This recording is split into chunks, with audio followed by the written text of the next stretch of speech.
Hello, I'm Isaac Hayes III, founder and CEO of Fanbase, and I'm here with a very important message. We are at a turning point in the Black community where we must have equity in the apps we use that scale to billions of dollars. But this time, we own the infrastructure, we own the culture, and we shape the future. And Fanbase is the future. Fanbase combines the free functionality of Instagram, TikTok, and YouTube into an all-in-one platform built for the evolution of social media and monetization. With over 1.4 million users, that's real proof that we are shifting the conversation of tech ownership and equity for creators. So right now, I want you to go to startengine.com/fanbase and invest today. The minimum to invest is $399. That gets you 60 shares of stock in Fanbase at $665 a share. This marks a turning point in Black ownership of social media. If we don't take this opportunity to own social media right now, we will always be customers to our own creations. And that can't go on. So once again, go to startengine.com/fanbase and invest today. We must own the platforms where our voices live, our stories matter, and where our culture drives the world. Thank you. Folks, Black Star Network is here. Hold no punches. I'm real revolutionary right now. Support this man, Black Media. He makes sure that our stories are told. Thank you for being the voice of Black America, Roland. Stay Black. I love y'all. All momentum we have now, we have to keep this going. The video looks phenomenal. See, there's a difference between Black Star Network and Black-owned media and something like CNN. You can't be Black-owned media and be scared. It's time to be smart. Bring your eyeballs home. You dig?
Today's Monday, October 27, 2025, coming up on Roland Martin Unfiltered, streaming live on the Black Star Network.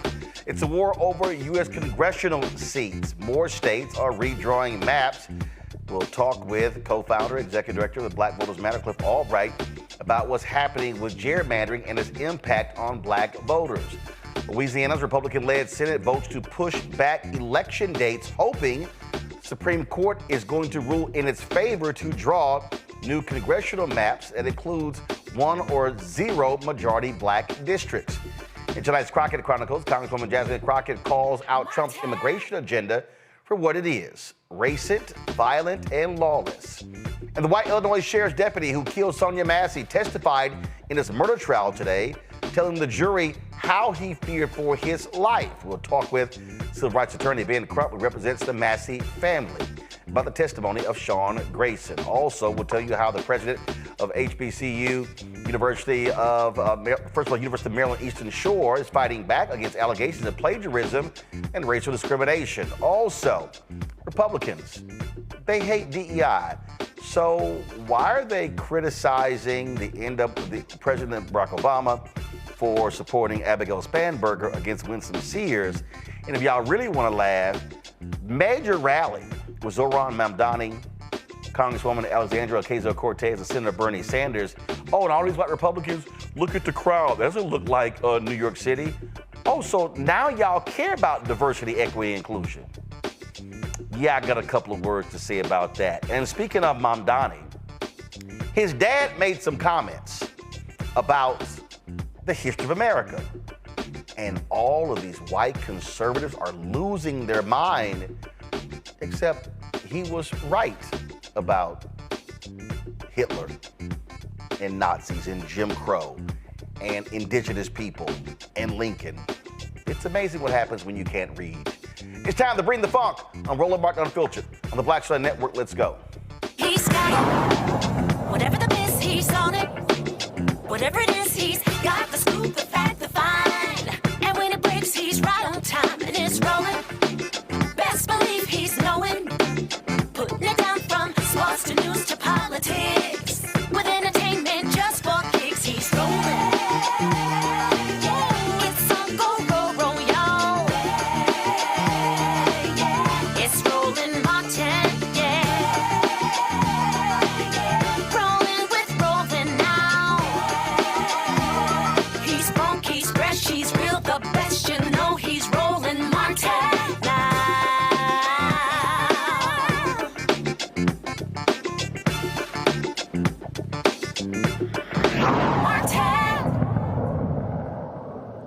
Republicans initially said they did not have the votes in Indiana to redraw their districts, but Governor Mike Braun sent out this statement today calling a special session in Indianapolis, laying out exactly what he's doing. So the special session will deal with redistricting and federal and state tax issues. Now, here's what's interesting. He said, quote, "I'm calling a special legislative session to protect Hoosiers from efforts in other states that seek to diminish their voice in Washington and ensure the representation in Congress is fair. I'm also asking the legislature to conform Indiana's tax code with new federal tax provisions to ensure stability and certainty for taxpayers and tax preparers for 2026 filings." Well, that's kind of interesting because it was Republicans and Donald Trump who actually started this war when it comes to racist gerrymandering. It started in Texas. California responded. Republicans got pissed because they thought California should just be quiet and not do anything. And so then Virginia said, we got you. You got Republicans in Ohio, in Florida, Georgia. They're all trying to gerrymander. They're even talking about trying to get rid of the only black seat in South Carolina. Now, we already saw what Missouri did. They got rid of Congressman Emmanuel Cleaver's seat. These things are going on. Now, there are a lot of folks who are saying, well, this stuff is not right. It's unfair in that, you know what, this is going to hurt overall. But the reality is you have to fight fire with fire. Republicans are scared to death that they're going to lose anywhere from 10 to 12 seats next year. As a result, they said, hey, we got to sit here and we got to take as many seats as we can to offset the losing of those seats. They know they've screwed up with their policies. You take Iowa, for example. Oh, they've gone for Donald Trump twice. Their economy is in tatters because of his tariff battle. Yeah, that's all on him.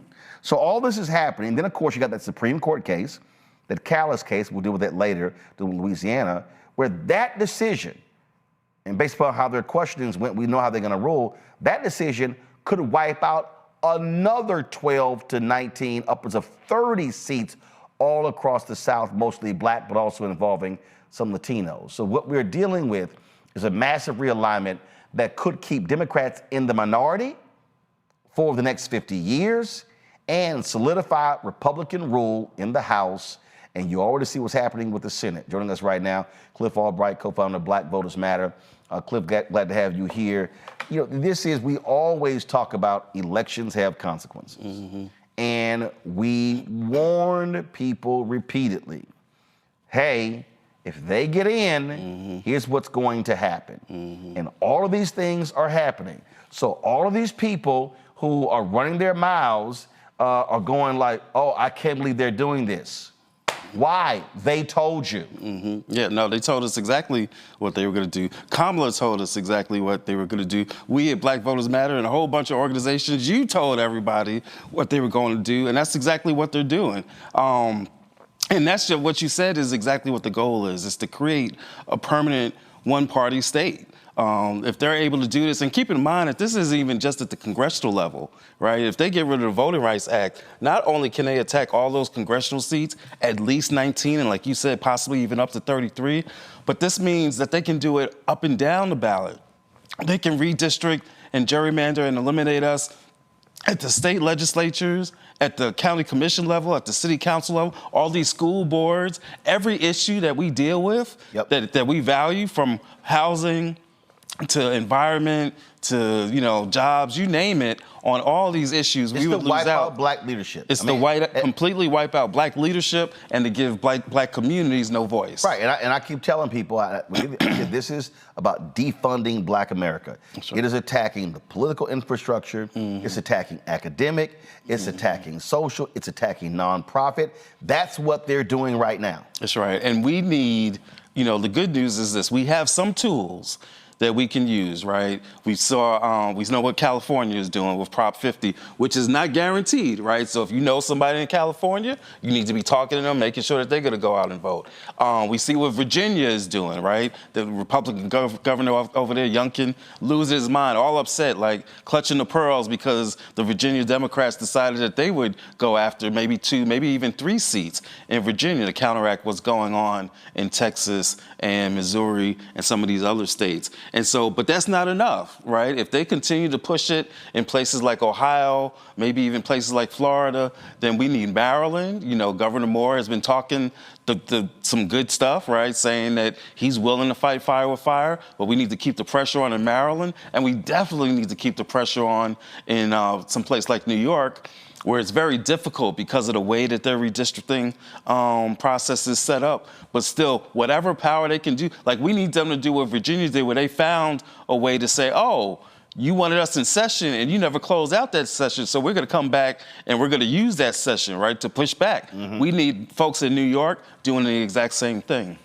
You know, one of the things that I remember a number of years ago when I had my TV One show, Washington Watch, and Cornell Belcher mm-hmm. Argued that it was nonsensical. He argued that black folks should be thinking about these districts differently. Yeah. He said, in many of these cases, you got African Americans who are saying, hey, you know, we want more seats. Right. He said, but you have to understand what they're doing. He said they would love nothing more mm-hmm. to pack as many black people as possible mm-hmm. into congressional seats, right? In order to eliminate white Democrats. Right. Cornell argued, well, that hurts black power right. because the reality is the issues that we advocate, you can be black, yeah. you can be elected, but what power do you have right. when you're not in the majority? That's right. When you're never the chair of a committee, when you're never the chair of a subcommittee. Mm-hmm. And so we're seeing that right now. So this is a story from the Bulwark where you have blacks in Maryland and Illinois who are saying, oh no, we're not interested. This is what they wrote. In a Zoom meeting with Jeffries last week, members of the Illinois Legislative Black Caucus made clear that they weren't interested in redrawing their state's map if it meant diluting the share of black voters in districts that have historically been represented by black members. Given that it would be nearly impossible to do a redraw without moving voters out of these districts, it was interpreted as a pretty clear no. When I asked, this is Sam Stein as a piece, when I asked State Senator Willie Preston, the Senate chair of the Illinois Legislative Black Caucus, whether he was risking disempowering Democrats nationally in order for black Democrats to hold on to power in Illinois, he said he didn't give it, actually this is a paid piece, he basically said he didn't care about helping Democrats who wants to protect black people. Right. Okay, I get your point, but you actually are not protecting black people if that's your stance, if you're always going to be in the minority. Right, because there's black folks in your state, in Illinois, who won't have health care, who won't have access to education, who won't have access to housing, who won't be able to deal with police violence. And so by not protecting us nationally, you are hurting your own community, even in your own state. Now, it's a real issue. I don't want to ignore that issue, because in California, that's part of what we're actually seeing with that Prop 50, right? Which is, in order to add those 5 districts, they had to move around some stuff, and as a result, some of the black districts may not, they'll probably stay black, but they may not be as black, right? And we have to have a conversation. I think what you're getting at is, look, they can't all be 70% black or 65% black, right? If it goes from 65 to 60, and we're able to protect the country and doing so, our communities across the country, then that's something that we need to talk about. But the other issue is this. We got to have a larger discussion around this entire redistricting process, right? I know you remember, just as I do, in '93 when Clinton won and he nominated Lonnie Guinier to be in the Department of Justice. And then he pulled her nomination because he said that some of her ideas were dangerous. And I remember being like a college student at the time. I said, well, wait a minute. If they're saying this sister's so dangerous, I want to know more about what she was talking about. She was talking about proportional representation. And she saw it as a way to deal with the very fundamental problem that we have. Because what she said was, in this country, or in any country, as long as you are a minority group in a simple majority rule, first to the post, single-member districts, that you are always going to be in a bad situation, right? And so we got to start having some more. We got to fight for the Voting Rights Act, because there's a bunch of stuff that we need to protect that the Voting Rights Act deals with. But we also got to start having some conversations around what other structural solutions do we have to make sure that we get the representation, and to deal with the issue that you're saying, that once we get that representation, that we're actually able to govern and rule and to pass good policy. Of course, this was when Lonnie Guinier was actually appointed. She passed away 3 years ago. And see, what I am trying to walk people through is an understanding of power. That's right. And again, then you get these people, they're like, well, you're just being a shield for the Democratic Party. Here's a perfect example. Yesterday, my man Keenan Towns had a golf tournament for his foundation at Langston Golf Course in D.C. And then they had a community picnic on the driving range afterwards. So backyard band is playing, and there's this brother who's there. He's an Omega. And so he comes up to me and he says, yeah, I'm an Omega, got his gear on. I'm one of those black men who voted for Trump. I said, okay. So he starts telling me about, Kamala, she really Indian. She wasn't black. She didn't claim black. And I was like, well, that's a lie. Right. So he starts going on and on, this nonsense. And he starts talking about, we got to have, FBA specific policies. And so he's going, and I heard you, and I said, okay, you do know, you are aware you cannot pass black specific. Well, no. The Asians got a bill. I said, did they really? No, I didn't heard that. I said, really? I said, what did the Asians get? Well, the Asians got a hate crime law. That's a lie. I said, it's a lie. I said, what was the name of the bill? Right. He couldn't even name the bill. Right. I said, did you go through the data? I said, oh, did you go pull the hate crimes bill that was passed when black churches were being burned down? I said, was that bill specific to only black churches? No. Right. It was churches, mosques, synagogues, houses of worship. Right. I said, now, in the summary, it talked about black churches being targeted. Okay. I said, dude, you know what the hell you're talking about? So then he's going on and on and on. And well, no, I said, okay. I said, let me ask a question. I said, you got any respect for Shirley Chisholm? I said, she wasn't FBA. I said, oh, Harry Belafonte? Not FBA. I said, Malcolm X's mama, where was she born? Right.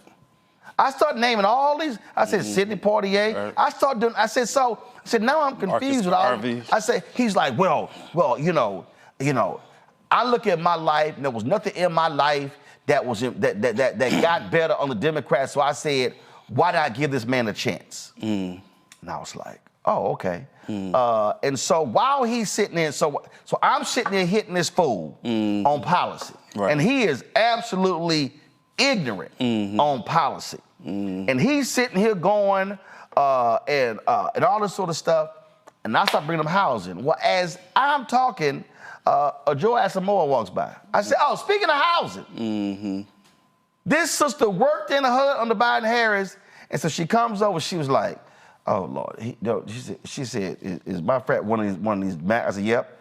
I said, yeah, your frat brother, one of them MAGA people. Right. So then she sits here, and then she said, oh, I'm the one who wrote the HUD, racial justice policy. I said, you voted for a man who's getting rid of the policy. So I started naming all this anti-black stuff. Right. That little Mega walked away and went back and listened to the concert. And I'm like, fool, this is what I'm talking about. This is about power. Right. This is about the seizing of power. Right. And when we get caught up in, oh, you just shilling for the Democrats, no, fool. I got to look at the chessboard to go, okay, what are the issues that I care about? That's right. And if I outline 5 of them, where does the Republican Party stand versus the Democratic Party? That does not mean Democrats are perfect, but I got to be smart enough to understand that I'm going to voluntarily get my ass kicked if I don't read the board right.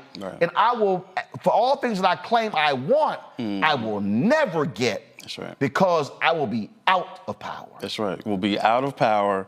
And folks who are running literally on anti-blackness, trying to erase black history, trying to erase black jobs, trying to kick black folk out of the armed services, and we know what that's all about, right? That's potential coup type stuff. But you just go down the road. They're not even trying to hide it. And what we have to recognize, going back to this redistricting discussion, is because redistricting isn't sexy. I get it, right? Don't nobody want to have a conversation, about redistricting and about gerrymandering. If you give me having a conversation about versus, or a conversation about the NBA, or a conversation about gerrymandering, I'd love to pick either one of the first two.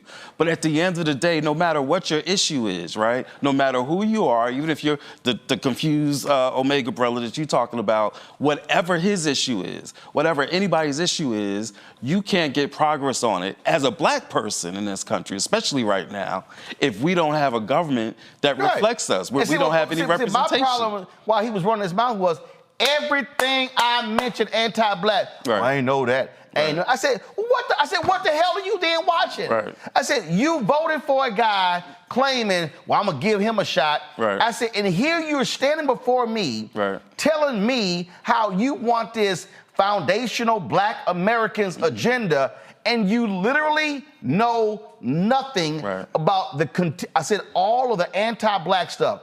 I brought up they want to get rid of the federal DBA program, contracts. I said they rule against Lowndes County, the settlement regarding sewage being backed up in yards. I said they call it legal DEI. I said Cancer Alley in Louisiana, pull out of the lawsuit. The housing lawsuit in Texas dealing with a racist HOA, pull out. I went boom, boom, boom, boom, boom. I said, so now I don't understand. How are you advocating for a foundational black American agenda when you have somebody who is consistently anti-black and you proudly say You and Omega who voted for Donald Trump. Right. Yeah, I mean, it's just. This was just yesterday. Yeah. And he's not alone, unfortunately, right? Because you got a lot of folks who claim to be pro-black, but they really are anti-black immigrant more than they are pro-black, right? And a lot of times they're reflecting the same thing that white folks have done for decades and centuries, right? In other words, I don't care how bad you make it for me, as long as you make it worse for them other folk, right? That's what white folk, that's why you got poor white folks that are okay with their poverty as long as they got somebody black or a community that's black that's more poor, or that has more cancer and environmental sludge or whatever. And that's the same thing that some of these black folk, right? That what they do, basically, they're not even paying attention to policies that are impacting us in our community, as long as they can see immigrant, black, Latino, or otherwise getting rounded up and deported and sent out to kidnapped and sent out the country. And so that's a conversation that we got to have in our community. The good news is, I believe that there's more of us that know the deal, right? That know that we got to that know that this administration is nothing but anti-blackness. Knowing that you got folks running around proud about being a Nazi. Young Republicans in their chat group talking about being a Nazi. The dude that was just running for or just about to be appointed to be a judge or something or an attorney. Talking about how he's proud to be a Nazi. They are not even trying to hide it. And so again, like you say, it's about power, and we cannot use our power unless we have representation in order to be in these places to get us the policies that we need. Absolutely. We're going to take a quick break. When we come back, panel got some questions. I'm going to go to them. We're talking with Cliff Albright, co-founder Black Voters Matter. You're watching Roland Martin Unfiltered on the Black Star Network. As a pastor, I hear a lot about trips to the doctor, bills piling up, jobs being lost. So as your delegate, I went to work writing laws that protect families, helping parents care for their disabled children, capping insulin costs, lowering prescription prices, and investing in our police and schools. I'm Josh Cole, and as your delegate, I'm working to keep us strong and safe. Nicole Cole knows the cornerstone of a successful life starts here. Virginia Public Schools gave Nicole an excellent education. They helped her become a small business owner, family financial planner, mother, and community leader. Now, after 4 years on the Spotsylvania School Board, Nicole is running for delegate to meet the needs of all students. As our delegate, Nicole will fully fund our schools, raise teacher salaries, and help graduating students stay in our communities. Nicole Cole for delegate. For us, for our future. In the military, I gave orders, and they went a lot further than they do around here. If there's one thing I've learned as a mom and foster parent of more kids than I can count, investing in their future isn't a choice. In Richmond, I'll fight for Stafford's fair share for our schools. Smaller class sizes, better teacher pay, and more vocational training. I'm Stacey Carroll, and I'll fight to get our kids' future in order. What's up? It's the MCEO Talib Kweli. You are checking out Roland Martin Unfiltered.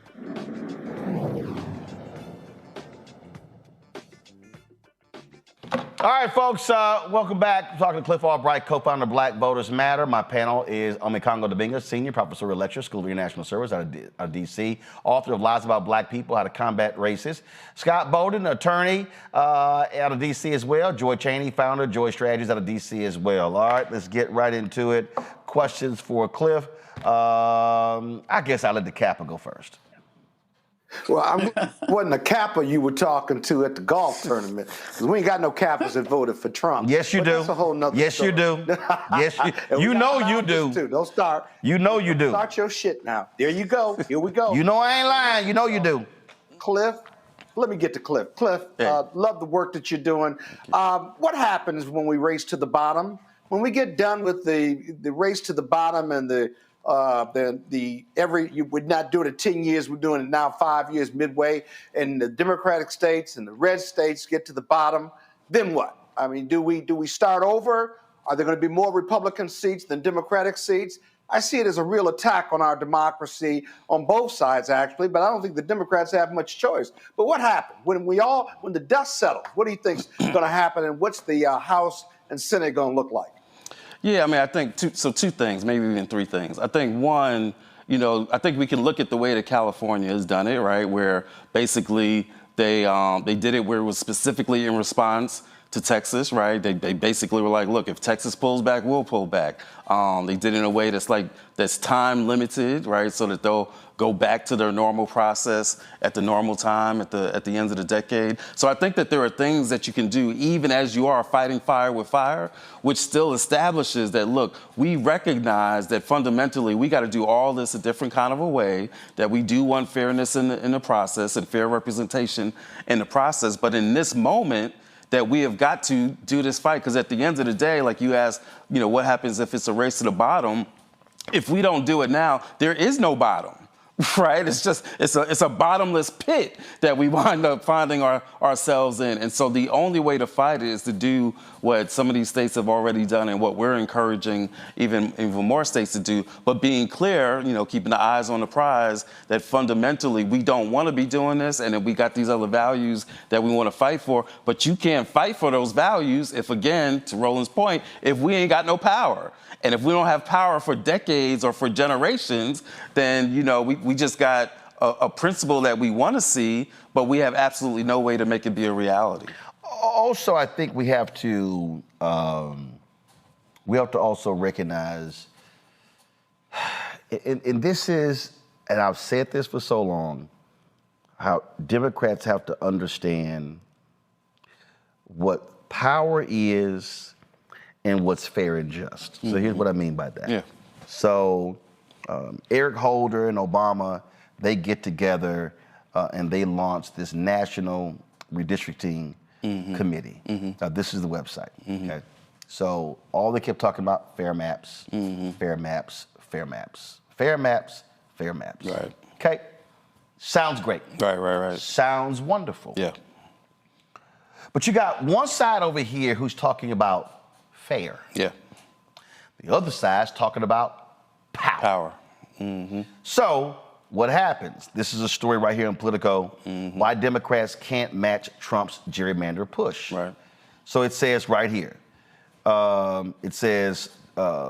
Democrats trying to counter Donald Trump's red state gerrymander are facing a roadblock. 15 roadblocks, actually. Yeah. That's how many Democratic-led states have a political trifecta. Yeah. The same setup that helped Texas Republicans push through new maps last month. Right. But of those 15, only California has made a serious effort to respond in kind, and even that initiative may fail at the ballot box. Leaders in 14 other states with a Democratic governor and state legislature find themselves unable to move forward, hampered by reasons ranging from constitutional limitations, legal deadlines, and maps that can't be gerrymandered anymore.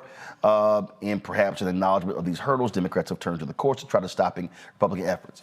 So you take Colorado. Colorado would love to do this. They got a state constitution that says you can only redistrict every 10 years. Right. So Democrats fought for these laws to be changed to create fair maps. The commission in Michigan, Republicans fought the one in Ohio. They were like, no, we ain't having no nonpartisan committee. We gonna have a damn partisan commission. Right. And they completely jacked that up and took it over. Right. So the problem now is, Obama and Holder got no choice but to back this. And this is a perfect example, again, of Democrats saying, no, let's be right. Let's be fair. Let's be just. And Republicans like, okay, that's cute. Power. Right. They basically, the Democrats unilaterally disarmed.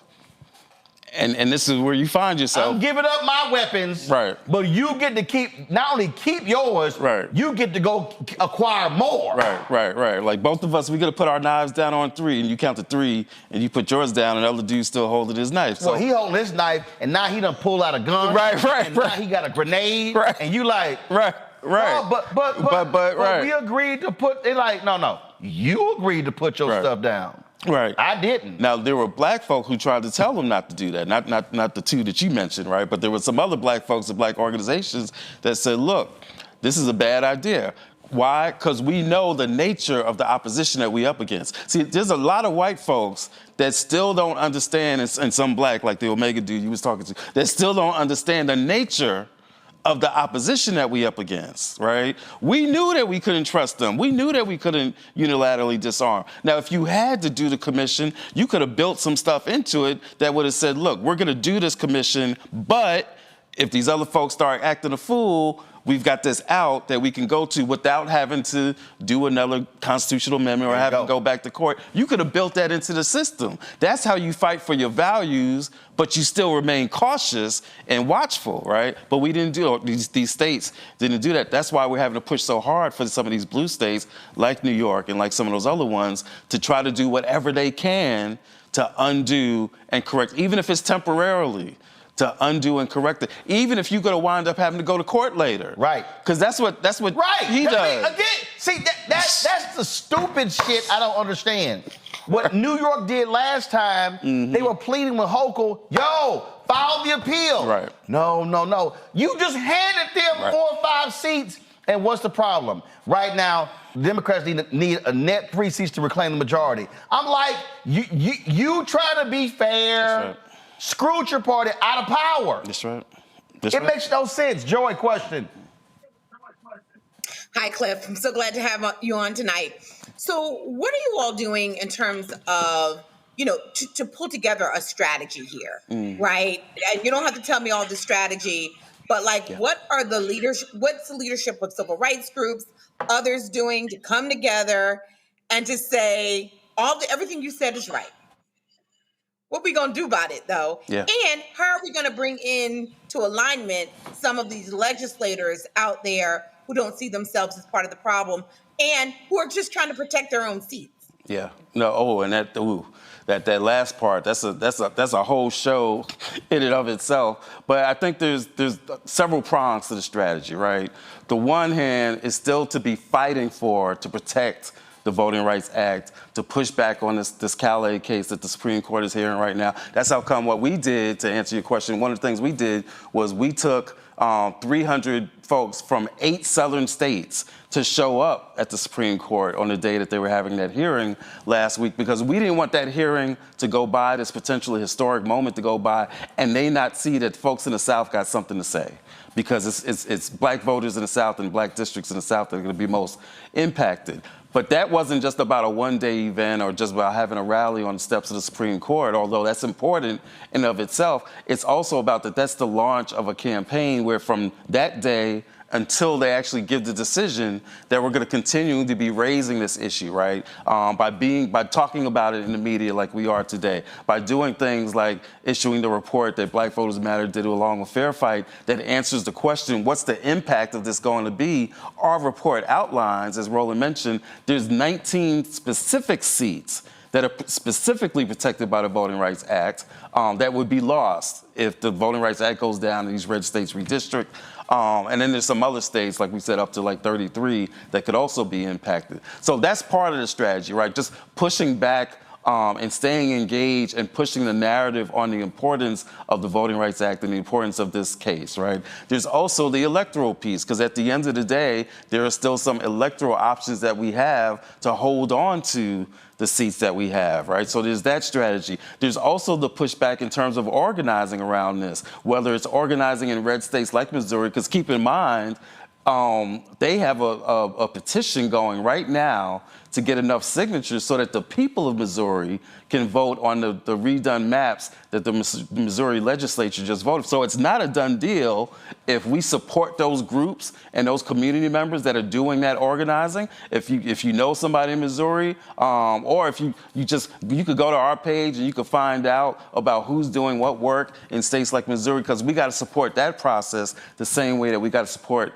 the vote in California. And then the last thing is, like I said, we've got to be having discussions around what's the next thing, right? What's the thing that we do if the Voting Rights Act is taken apart? What are the other structural changes that we have to be talking about? Those are conversations that we got to have, because most folks in our community, we don't know anything about any other way to even do representation because we don't pay attention to what goes on in others. There are systems that are used in other states, like South Africa, that the U.S. encourages someplace there to protect white minority that they would never even consider in doing within the United States itself. We got to have some conversations and raise awareness and do some education around what the other options and tools are that go along with trying to protect the Voting Rights Act. Congo. Thank you so much, Cliff, for all you continue to do. It's so respected and necessary.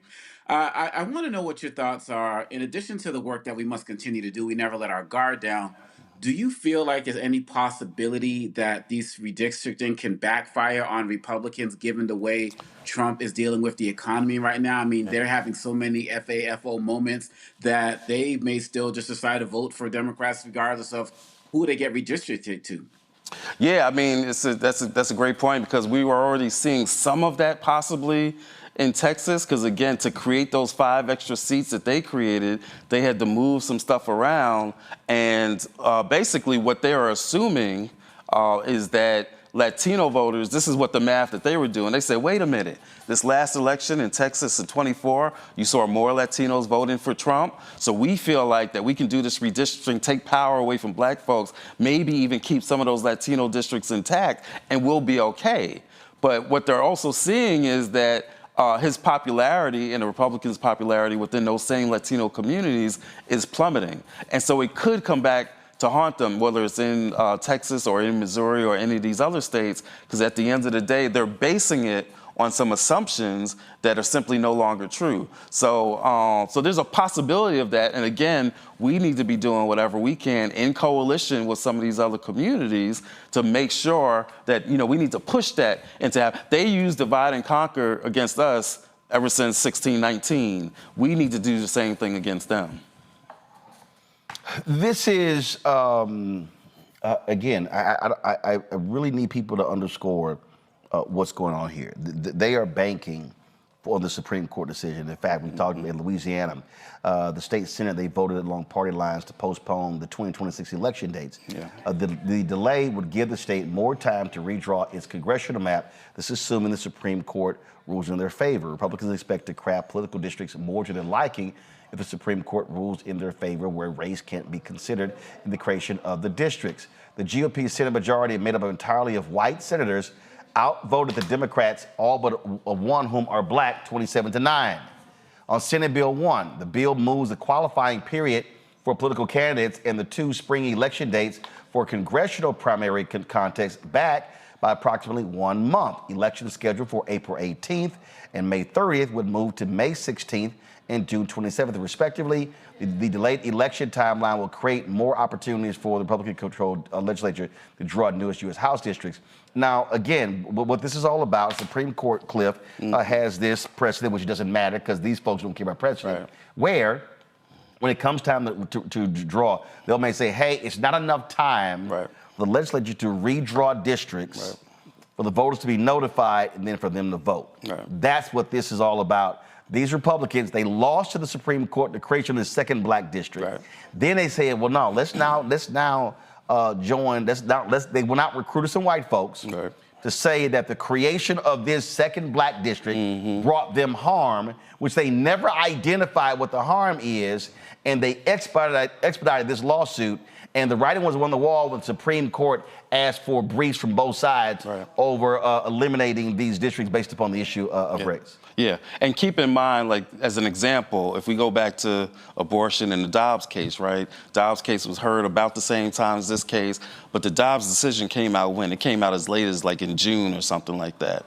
And theoretically, that could happen with this case as well, but because of all the reasons that you were saying, we know that we got a corrupt, partisan, no good Supreme Court that is going to try to do everything they can to work the timetable the same way that they did with some of the other gerrymandering cases that could have been decided in 22, but instead they delayed. Like even those new seats that we got in Alabama and Louisiana, that could have happened in 22 and not in 24. But they froze them in place by saying, yeah, we know the lower courts ruled they were illegal, but we're going to freeze them in place and force for 2 years. Right. So we know that this court is going mean, hell, the 2021 Texas case is still ongoing. That's right. That's right. So we know they're going to do whatever they can to play with that time, to play with the calendar. And that's what you see. Literally, you see a coordination strategy of the Supreme Court, which will probably try to move up its decision, right? What could have been months could be decided in a matter of weeks. So they're combining that with the strategy that you were just reading, where you got these states that are saying, oh, we're going to push back our stuff so it can give the court more time to do whatever it's going to do. They're literally colluding. They might as well just be in a huddle together, the Supreme Court and these red state legislatures. And again, for all of these people we always say connect the dots, who don't understand what's going on here. What we're talking about here is power. Yeah. We're talking about money. We talk about who represents who. And see, this is the stuff, it grates on me when I'm listening to these yahoos who are like, I don't know what the CBC, they're trash, they're not doing anything. These people have no idea the role that a lawmaker plays in inserting language in bills and removing language in bills. Right. All sorts of different things. You don't even have to pass a bill to have a major impact on the bill because you sit on a particular committee. Right. What type of projects that you slide in. Right. And that's people don't understand. Right. So if the Supreme Court rules this way and you wipe out 12, 19, 30 black districts, we're talking billions upon billions of dollars. Right. That's right. That will not be going to black communities because they have removed those members of Congress. Those black members of Congress. That's right. That is a fact. Right. At a time when you're already seeing disinvestment in our communities, whether it's, again, from healthcare, from SNAP, from block grants, or whatever the case may be, Department of Education. And so not having this representation, none of the representation is perfect. You're always going to find something to criticize about every representative or whatever. But when you have zero voice, when you have zero representation, there's no scenario where that comes out to the benefit of our community. And the last point is, when you also sit your ass at home and don't vote, you actually make all of this a lot easier. That's right. That's right. And again, whatever your issue is, you don't have to be passionate about redistricting and gerrymandering. But if you're passionate about one of those other issues, then you need to be involved. I ain't got to love the candidate. That's right. I ain't got to love the party. That's right. I ain't got to be in love. That's right. We ain't got to like each other. That's right. But here's what I do know. And all these dumbasses will go, well, it's like I'm choosing the lesser of two evils. Guess what? Nearly 400,000 black women, no jobs. That's evil. When you see the anti-black agenda that Trump is executing, that's evil. That's right. When you see how he is withholding money from blue states and giving money to red states, that's evil. We can walk down. So when people say that stupid shit, I think I'm choosing the lesser of two evils, I keep saying, one of them is going to win. That's right. That's right. One of them is going to win. And one of them doesn't care if you live or die. And that is no exaggeration.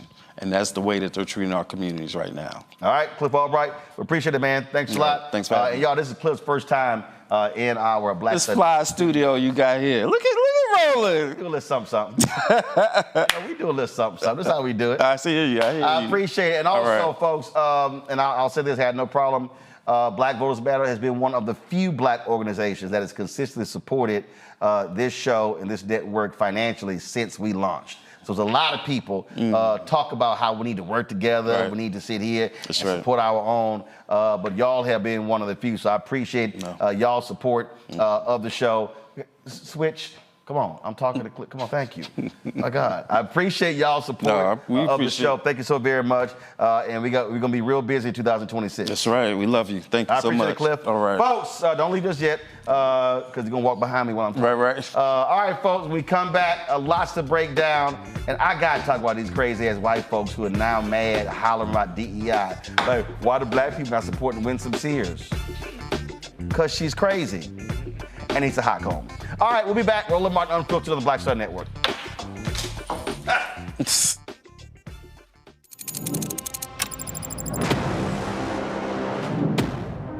Afrotech, it's a lot of beauty, a lot of brilliance, a lot of intellect, a lot of innovation. Companies that are most diverse are more profitable.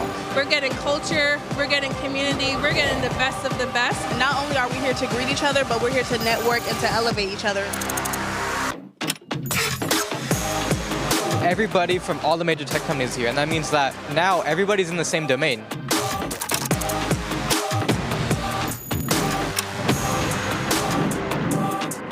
This is the premier event every year. This is really where we could take off. You can go fast by yourself, but we go farther together. This is where you're supposed to be.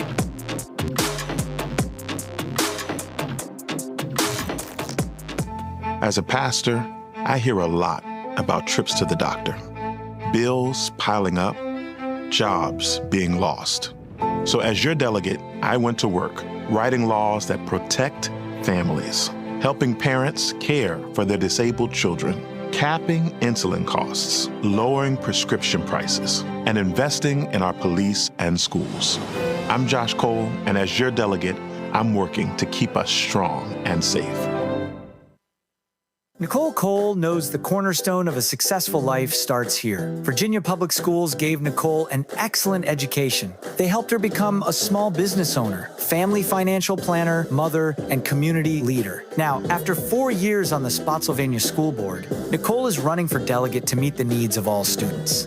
As our delegate, Nicole will fully fund our schools, raise teacher salaries, and help graduating students stay in our communities. Nicole Cole for delegate. For us, for our future. As a pastor, I hear a lot about trips to the doctor, bills piling up, jobs being lost.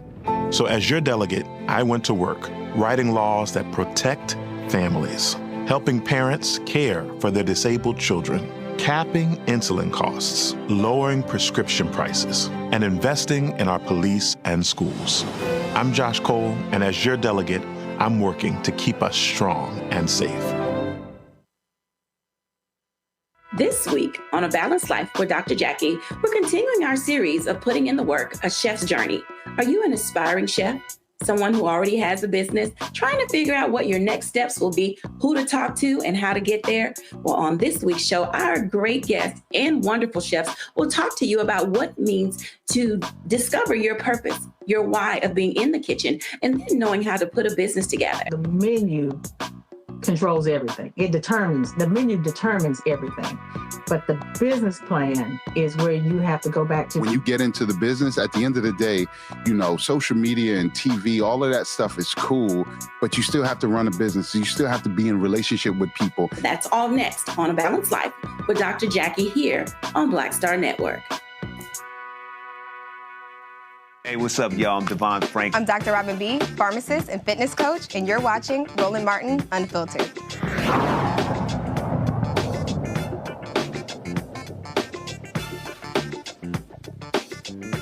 Folks, day 27 of the federal government shutdown, that is the Donald Trump MAGA-imposed government shutdown. Senators return today to vote on various measures, but there's no discussion about reopening the federal government.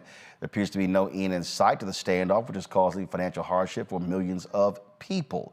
In 5 days, the open enrollment period for the Affordable Care Act begins. Many will likely see their healthcare premiums increase if the enhanced subsidies put in place during the COVID-19 pandemic are not extended.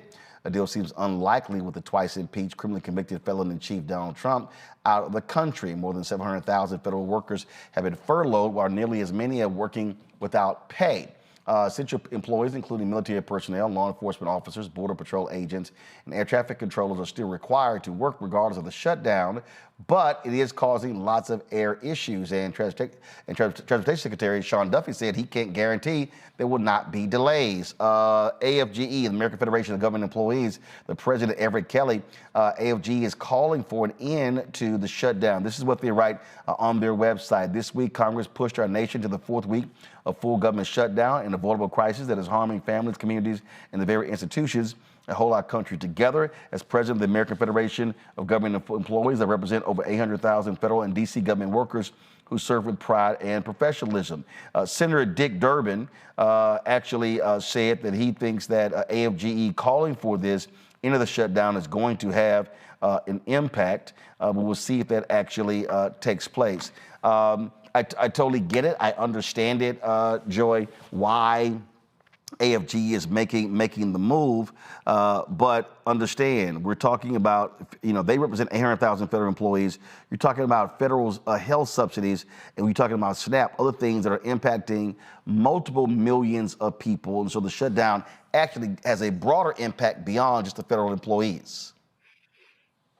It does. And the fact of the matter is, by November 1st, when we are getting these, when people are, their window shopping will happen nationwide, right? It's already been happening in several states. And so where we've seen that and people see a more than 70% increase, it will become obvious to the entire nation what the Democrats have been talking about, not just in the last few months, but because this is also what I do in my day job, what we've been talking about for more than a year, saying that, look, these are going to expire and we need to extend them. It did not have to be this dramatic. So unfortunately, this is just a moment where, we are dealing with some pain, and that's terrible.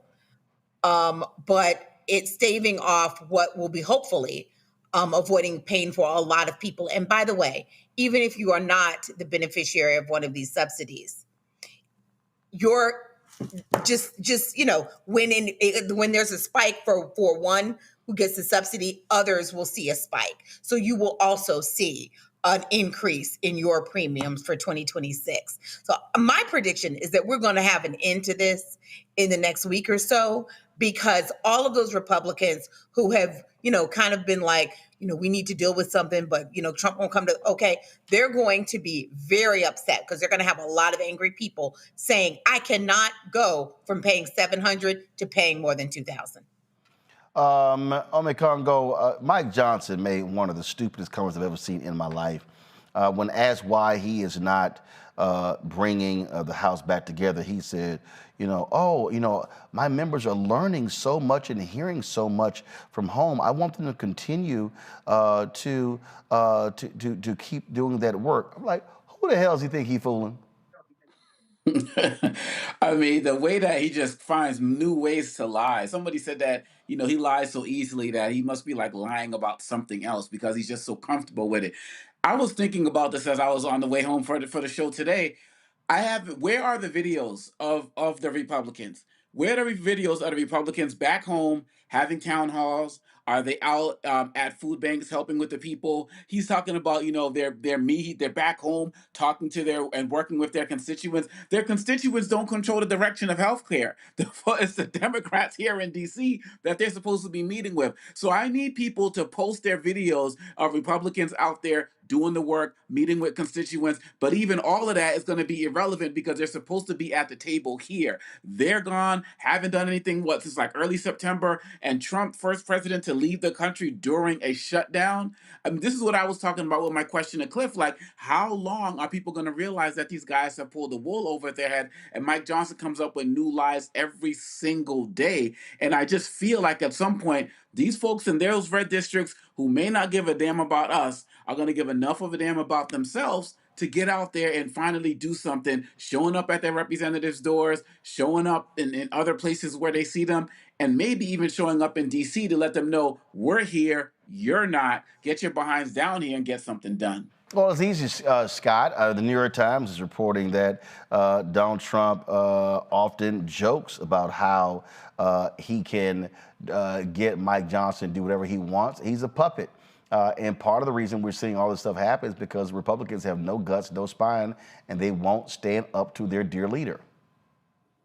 Well, that's not going to happen. It's not going to happen in regard to the shutdown. My colleague, I think he'll take a friendly amendment.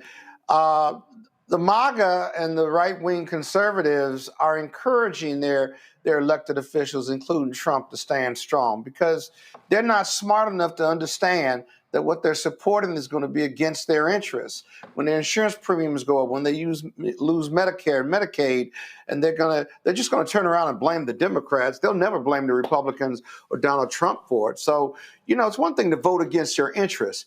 It's another thing to be so committed to ignorance, if you will, or just plain dumbness, that, you let the Republicans just pick your pocket, blame the Democrats, and you go along with it, even though you can't put food on the table or your children are sick.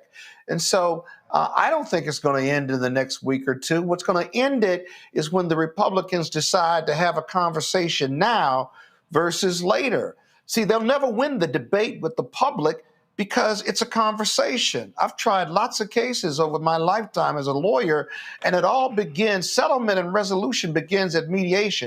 And when you get to the mediation table, the mediator doesn't care how you got there. He cares about right now, how we're going to fix it. And the only way you're going to really fix this thing is to have a conversation about extending those subsidies. Because if you're not going to have a conversation now and we vote for a continuing resolution, you're never going to have it, because your continuing resolution is to continue the law, and the law, those subsidies go away. They're in place already. Democrats will have no leverage, and the Republicans will have no interest to talk about it. So they've got to take a stand now. And in the end, the debate and the discussion, well, why won't we have a conversation now versus later? You got to have that conversation now. And once they get enough of it, when that conversation takes place, they're going to have to concede, probably both sides, but the conversation has to take place now versus later. All right. Hold tight 1 second. We come back. White professor at HBCU gets fired. Then she starts making all sorts of claims against the university president. That president is now firing after the lawsuit. We'll tell you about that next. Also, we have our Crocket Chronicles with Congresswoman Jasmine Crockett tears on the Donald Trump over his violent, racist immigration policy. Plus, why white Republicans all of a sudden focus on DEI? They're mad that Obama is campaigning in Virginia for Abigail Spanberger and not supporting Winsome Sears. And then they're saying how the rally yesterday for Mamdani in New York, it wasn't diverse enough. Now y'all care about black people? We're going to discuss all that in the second hour of the show. Don't forget, support the work that we do. Join our Breen and Funk fan club. The goal is to get 20,000 of our fans contributing on average $50 each a year. That's $4.19 a month, 13 cents a day. I make it perfectly clear. Look, we don't, like these conservative outlets, we don't have these billionaires cutting massive checks. And so your support is critical for what we do, supporting this show, but also the other 4 shows on our network, plus the shows that we're launching, our daily news show, a news show at noon that we're going to be launching, plus another weekly show. So all that's going to be happening right here. So support the work that we do. If you want to contribute via Cash App, use the Stripe QR code. Remember, Cash App cancel a number of accounts, including ours, because they changed their rules of what kind of company that you have. So if you want to contribute via Cash App, do not use anything you see on social media tied to Roland Martin Unfiltered. Those are fake accounts.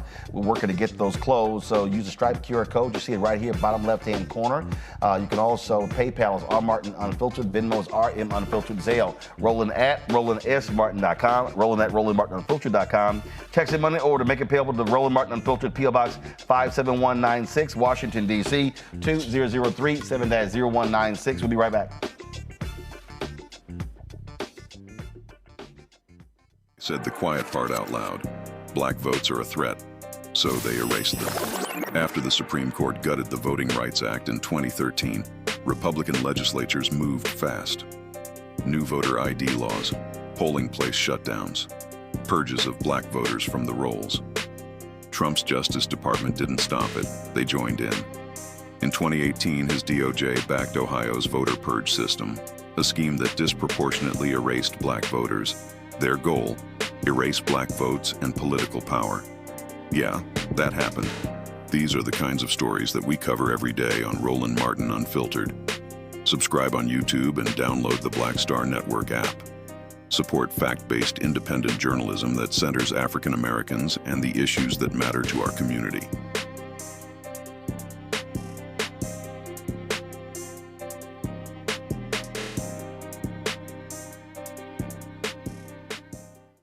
If in this country right now, you have people get up in the morning and the only thing they can think about is how many people they can hurt, and they got the power, that's the time for mourning. For better or worse, what makes America special, it's that legal system that's supposed to protect minorities from the tyranny of the majority. We are at a point of a moral emergency. We must raise a voice of outrage. We must raise a voice of compassion, and we must raise a voice of unity. We are not in a crisis of party versus party. We are in a crisis of civilization, a human rights crisis, and a crisis of democracy itself. And guess what? You've been chosen to make sure that those that would destroy, those that would hate, don't have the final say, and they don't ultimately win. Next on the Black Table with me, Greg Carr. Why the America we live in today is not what the founders intended or what they outlined in the Declaration of Independence and even the Constitution. Professor and author Kermit Roosevelt will join us to talk about his book, The Nation That Never Was. How history was misinterpreted, the intent and realities of America's beginnings, and missed a much better story in the process. So if you have to pick some group to marginalize, I think it should be the people who are against equality. That's next on the Black Table, right here on the Black Star Network. I'm Russell L. Honoré, Lieutenant General, United States Army, retired, and you're watching Roland Martin Unfiltered.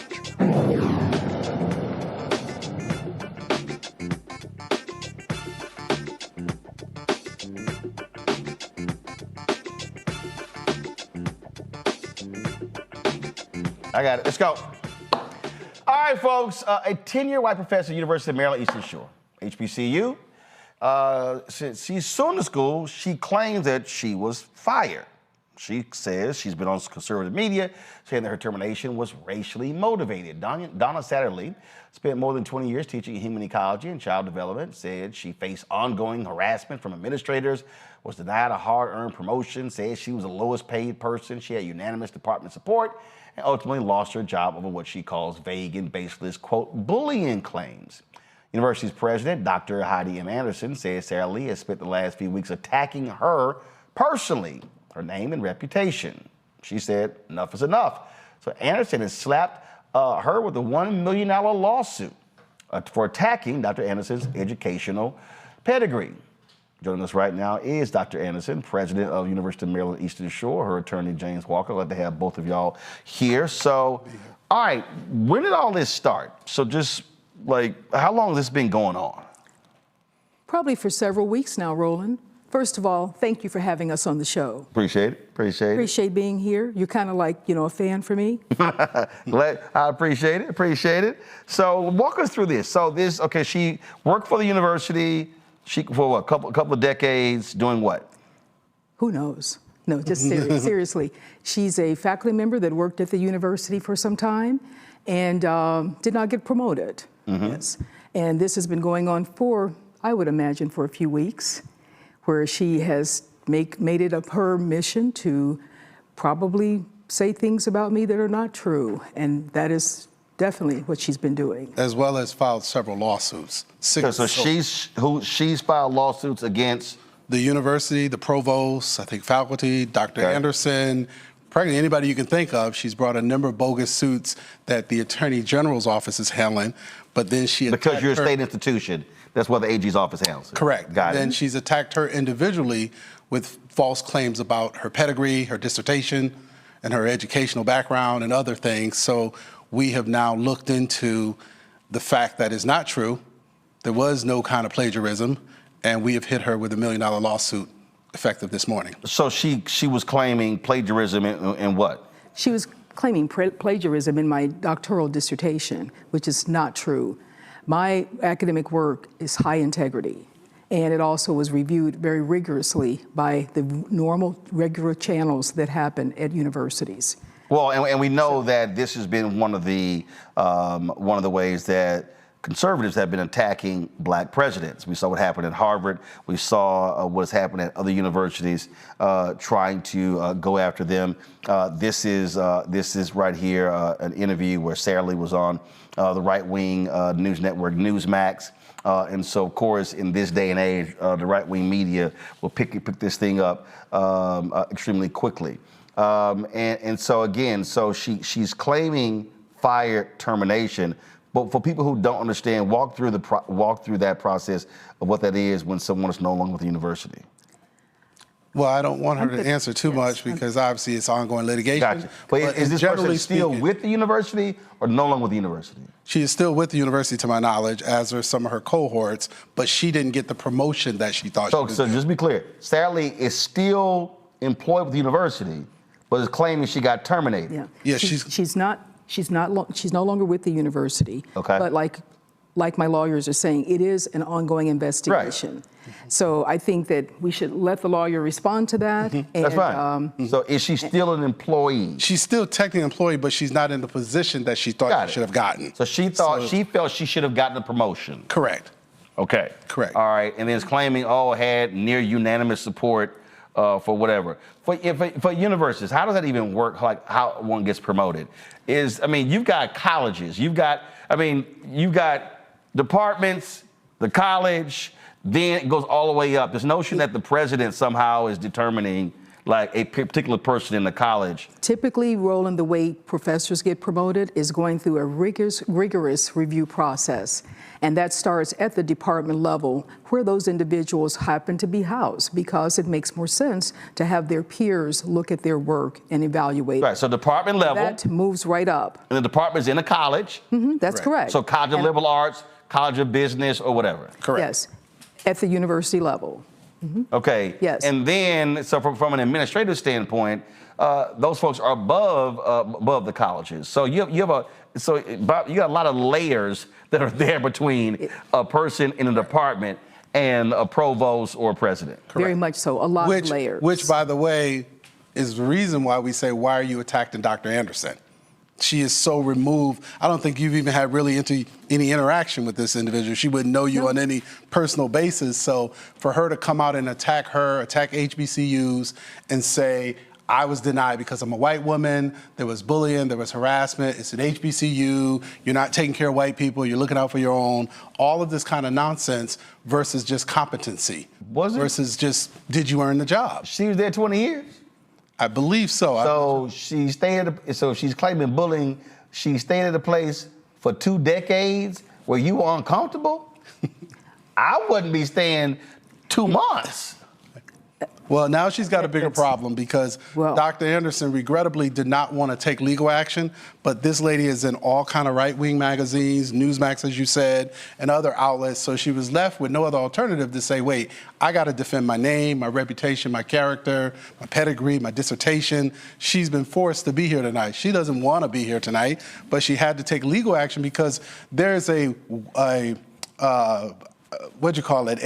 some kind of witch hunt towards black academics, particularly black female leaders in our country. Well, because look, we're operating in this virulent anti-DEI world where I have been saying repeatedly that what we are seeing are black institutions under vicious assault, this effort to defund black America, and if you're black in corporate America, if you're in nonprofit, you're at universities, and beyond just HBCUs, we're talking about the brother at George Mason, the brother Maryland, University of Maryland, at Virginia Maryland Institute. On and on and on. VMI. We're seeing all of this, and to your point, rarely does someone file a counter suit like the one you're filing. First of its kind. And typically you're having just to deal with the attacks, and folks say, just be quiet, let it work out.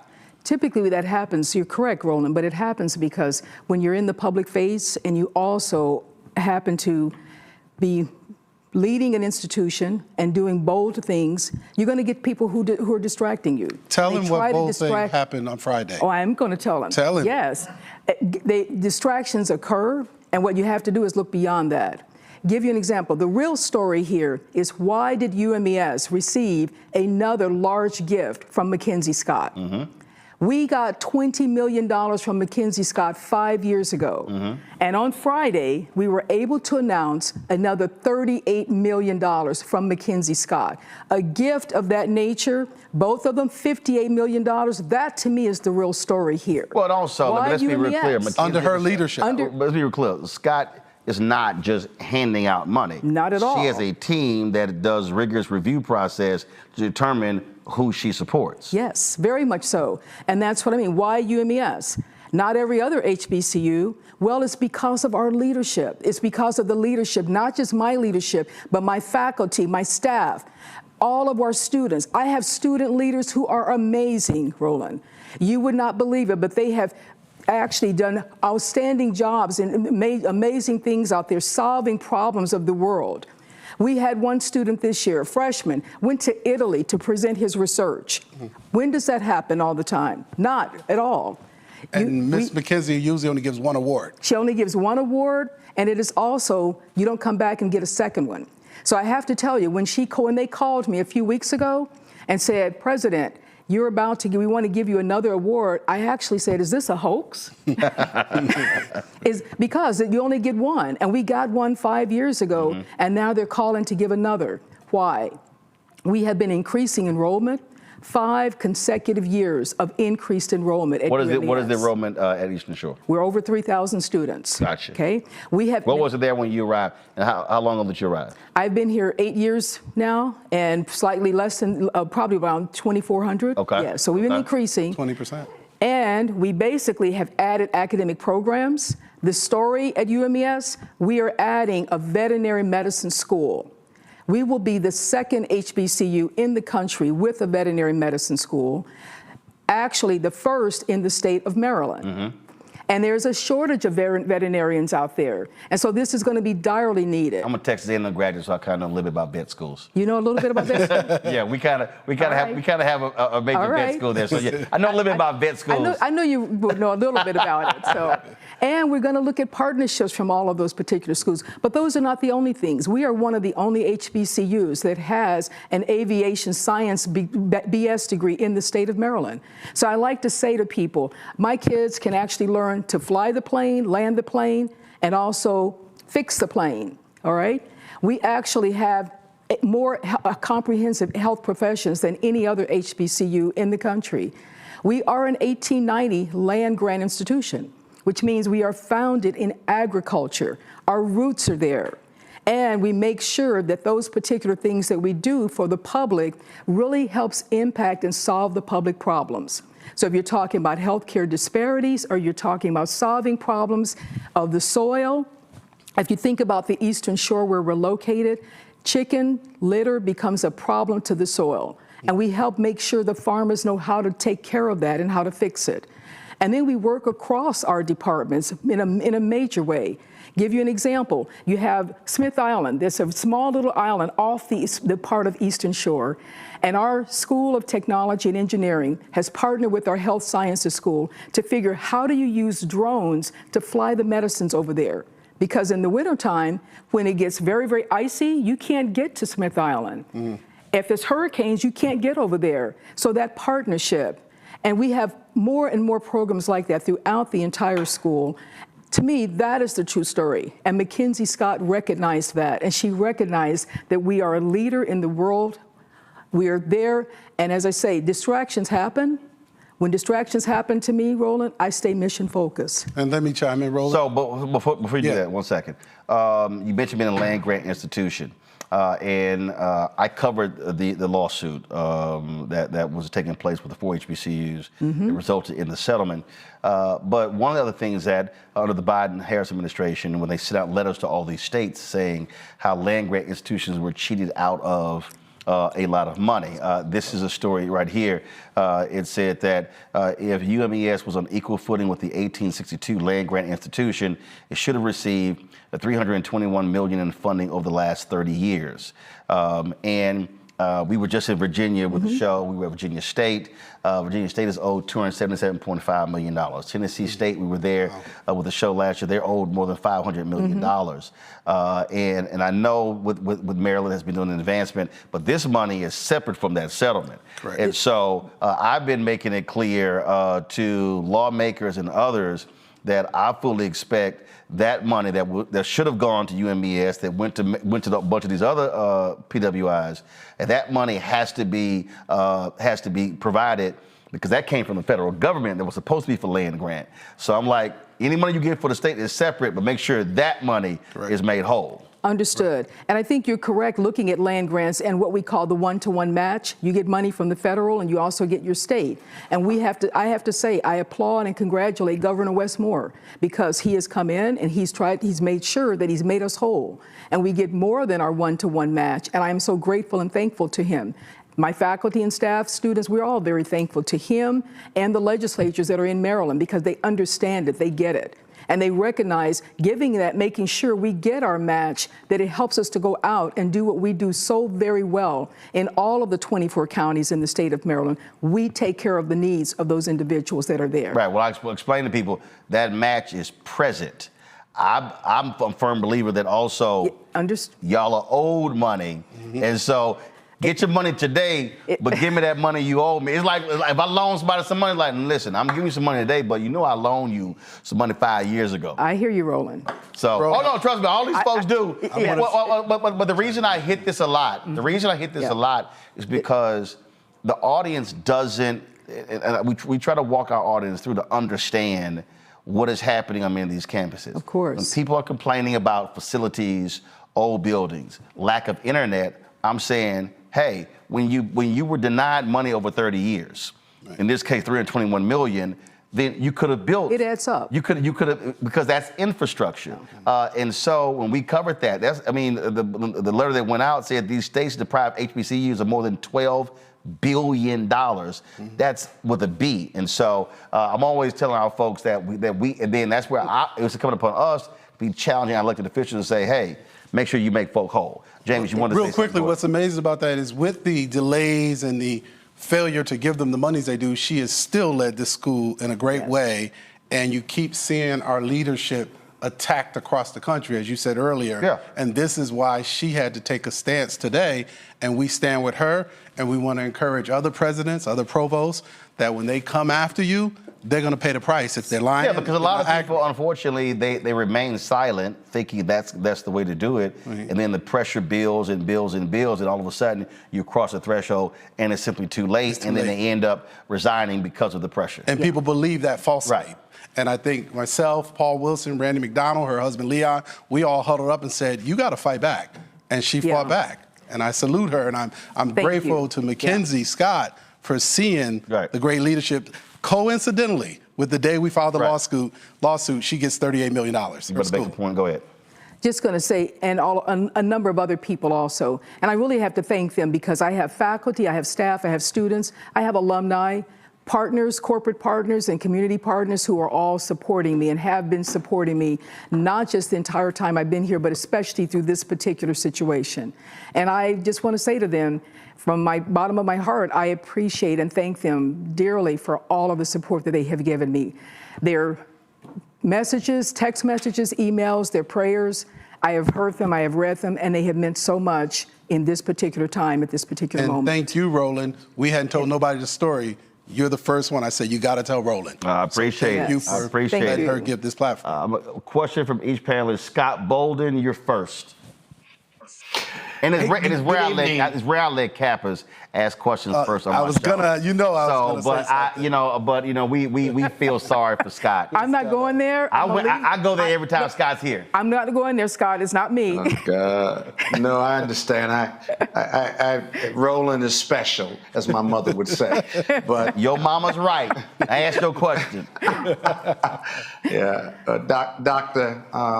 President, I know you're a lawyer and I know you're in good hands. Thank you. Having sat on the Board of Trustees for Morehouse College for the last 7 or 8 years, rather, I know the relationship with faculty can be nuanced, can be a challenge. And my question is, do you all have a faculty senate similar to Morehouse and other institutions, historical Black institutions? And where is your faculty senate, if you have one? Where are they on this issue that's been raised by this white professor? I think that's a very good question, and we do have a faculty senate, and I think that you will find that our faculty senate, because this is an ongoing investigation, I have kept arm's length from them, but I would imagine that they have some concerns about this. That is part of one of the reasons I decided it's time to speak out, because many of those faculty, as I said, have sent me messages, many of our staff notes, and they're concerned about this, but they also are very supportive of me. And I have seen those messages as words of encouragement from them. So I have not approached them directly, but we do have that type of academic governance structure in place.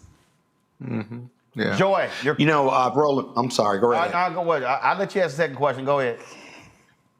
Real quick, the reason I asked about the faculty senate is because normally you got to have the faculty senate support, and then it goes to the department, and then it goes to the board.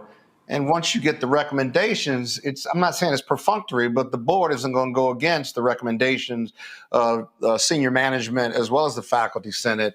And so when she talks about this 82%, unless if it's you the right know, wing at Texas A&M, but that's another story. Right. If she's talking about this major support, is that coming from the Senate or is that coming from her department or both? Maybe that's a better question for your attorney, but I don't want to get too deep into it, but I was curious. And it's good to see you, Attorney Bolden, one of my dear friends, one of our grandsons in the Kappas. It's good to see you. There's a group of professors or disgruntled, small group that have filed these 5 or 6 frivolous lawsuits, and the Attorney General will deal with that. Her suit is individual outside of the realm of those lawsuits. But the calls that I'm getting, the emails that she's getting, I think quietly has kept the faculty, the Senate, the students, they all stand with her. Yes. How can you not when you see 38 million come in on a Friday, 20% growth, the veterinarian school? I mean, I can go down the whole list of what she's done in a very short period of time. But they're standing with her, and we'll have for you probably a copy of their response by this Friday or Saturday from the Attorney General's office, who we've been working close with to find out where they stand on answering these 6 lawsuits. So we feel very good. Joy? Well, first of all, thank you so much for giving people a blueprint for how to fight back. What went into your strategy of why to file a lawsuit and fight back? Because this is happening across the country. Many people are well-resourced, and yet they've chosen not to. But you're doing so here. The reason that I'm fighting back is at some point, when you're a public figure or when you're in leadership, and as I said, my leadership is about leading boldly and making sure that I'm there to transform our students' lives. When it begins to impact our students, when it begins to impact our faculty and staff, you have to take a stance. As a courageous leader, I felt it was time to step up and protect my campus. And also make sure that our students recognize when there's a distraction, not only are you supposed to take time to step up, but you have to deal with the misinformation. People who are in leadership or in public spaces now, sometimes misinformation and disinformation spreads so quickly you can't do anything about it. But when that happens, there is a time that you have to say enough is enough. And I would add, we first saw just a couple articles in a couple right-wing outlets, but then we saw the Newsmax. When we were on the verge of, should we try to talk to Ms. Satterley privately to get her to rethink these things, send a cease and desist letter, then she went prime time with Newsmax. And at that point, Dr. Anderson called me and said, I'm ready to fight. I think prior to that— Just so you all know, what you are doing is going to give pause to other people. And that is so great. The next person who decides to use this tactic, which worked with Claudine Gay, they're going to say, I can't afford to engage in this kind of foolishness. So good for you. Well, thank you. Ome Congo. Thank you so much, Dr. Anderson, for your continued leadership on this. After Charlie Kirk was killed, we started to see people going in on campuses and doing disruptive things. And I feel like your school probably got some of that attention, but you're probably going to be getting more of this attention given this lawsuit, given the Newsmax story and the like. You talked about the strength of your students, but have they felt pressure themselves with visits from onto campus, emails, newspapers calling them, that kind of situation, those kind of situations, and how have they handled it? I don't believe that our students have felt the pressure from that type of media at this time, and I hope and pray that they do not. And if they do, we're going to try to take care of them. We have great mental health counseling services. We make sure that our campus is very safe and secure. And we constantly make sure we're being vigilant about watching and taking care of the students who are on the campus. So at this time, like I say, I hope and pray that that does not happen to them, but we are there to take care of them if it does. And I would chime in that we are preparing a team of lawyers. We have 20 lawyers under contract, and we are prepared that if we have to step on campus to defend these students, we'll call on brothers like Scott Bolden and others to join us.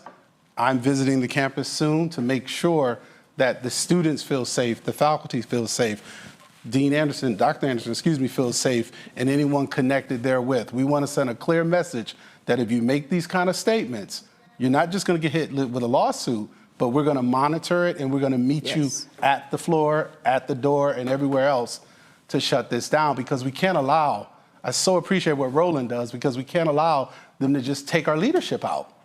Because, oh, she's a DEI hire, she's a this hire. We can't stand by idly and just watch anymore. 1988, Max Robinson was speaking to my hero, a group of Howard students and alumni, and he was talking about journalism. And one of the things he said was, never ever lose your integrity or your credibility, because in the end, that's all you've got. And listen, folks can attack, tone, they can attack, we don't like you doing this, doing that. But it's a whole different deal when someone literally is attacking the basis of one's professional career. And when a plagiarism charge is leveled against a university professor or a president regarding an academic piece of work, or even in journalism, I mean, that's one of the most serious offenses. And so for you, you had to be just highly offended that, oh, you're coming at me for that? Oh, I was. And I was highly offended because I know that my academic work was completed with the highest level of integrity. It was reviewed rigorously by all of the academic standards, and I passed through that. And it is a rigorous process. So yes, I was highly offended. And point out, Roland, her chairperson called me and gave me an affidavit. And so when you say her chairperson? The person who oversaw her dissertation, Dr. Mason, he called me and said, I want to talk to you because I've known her 40 plus years. I was the head of the committee that reviewed her dissertation for 2 to 3 weeks. And he basically said she passed every flag, every test. If anything, the committee would have caught something at the school where she got the PhD from. So I thought that said volumes, because usually people stand silent on the sidelines when you go through this. Final comment. Final comment, I just want to thank all of those people, including my advisor, who have been supporting me through this, all of the faculty, the staff, the students, the community people, the legislators who have sent me messages. All of those have been very, very encouraging and have helped me get through this particular time. And together, we are going to continue to make the University of Maryland Eastern Shore soar above and beyond in everything we do and build and leave a legacy. All right, then. We're certainly appreciate you coming by and telling the story.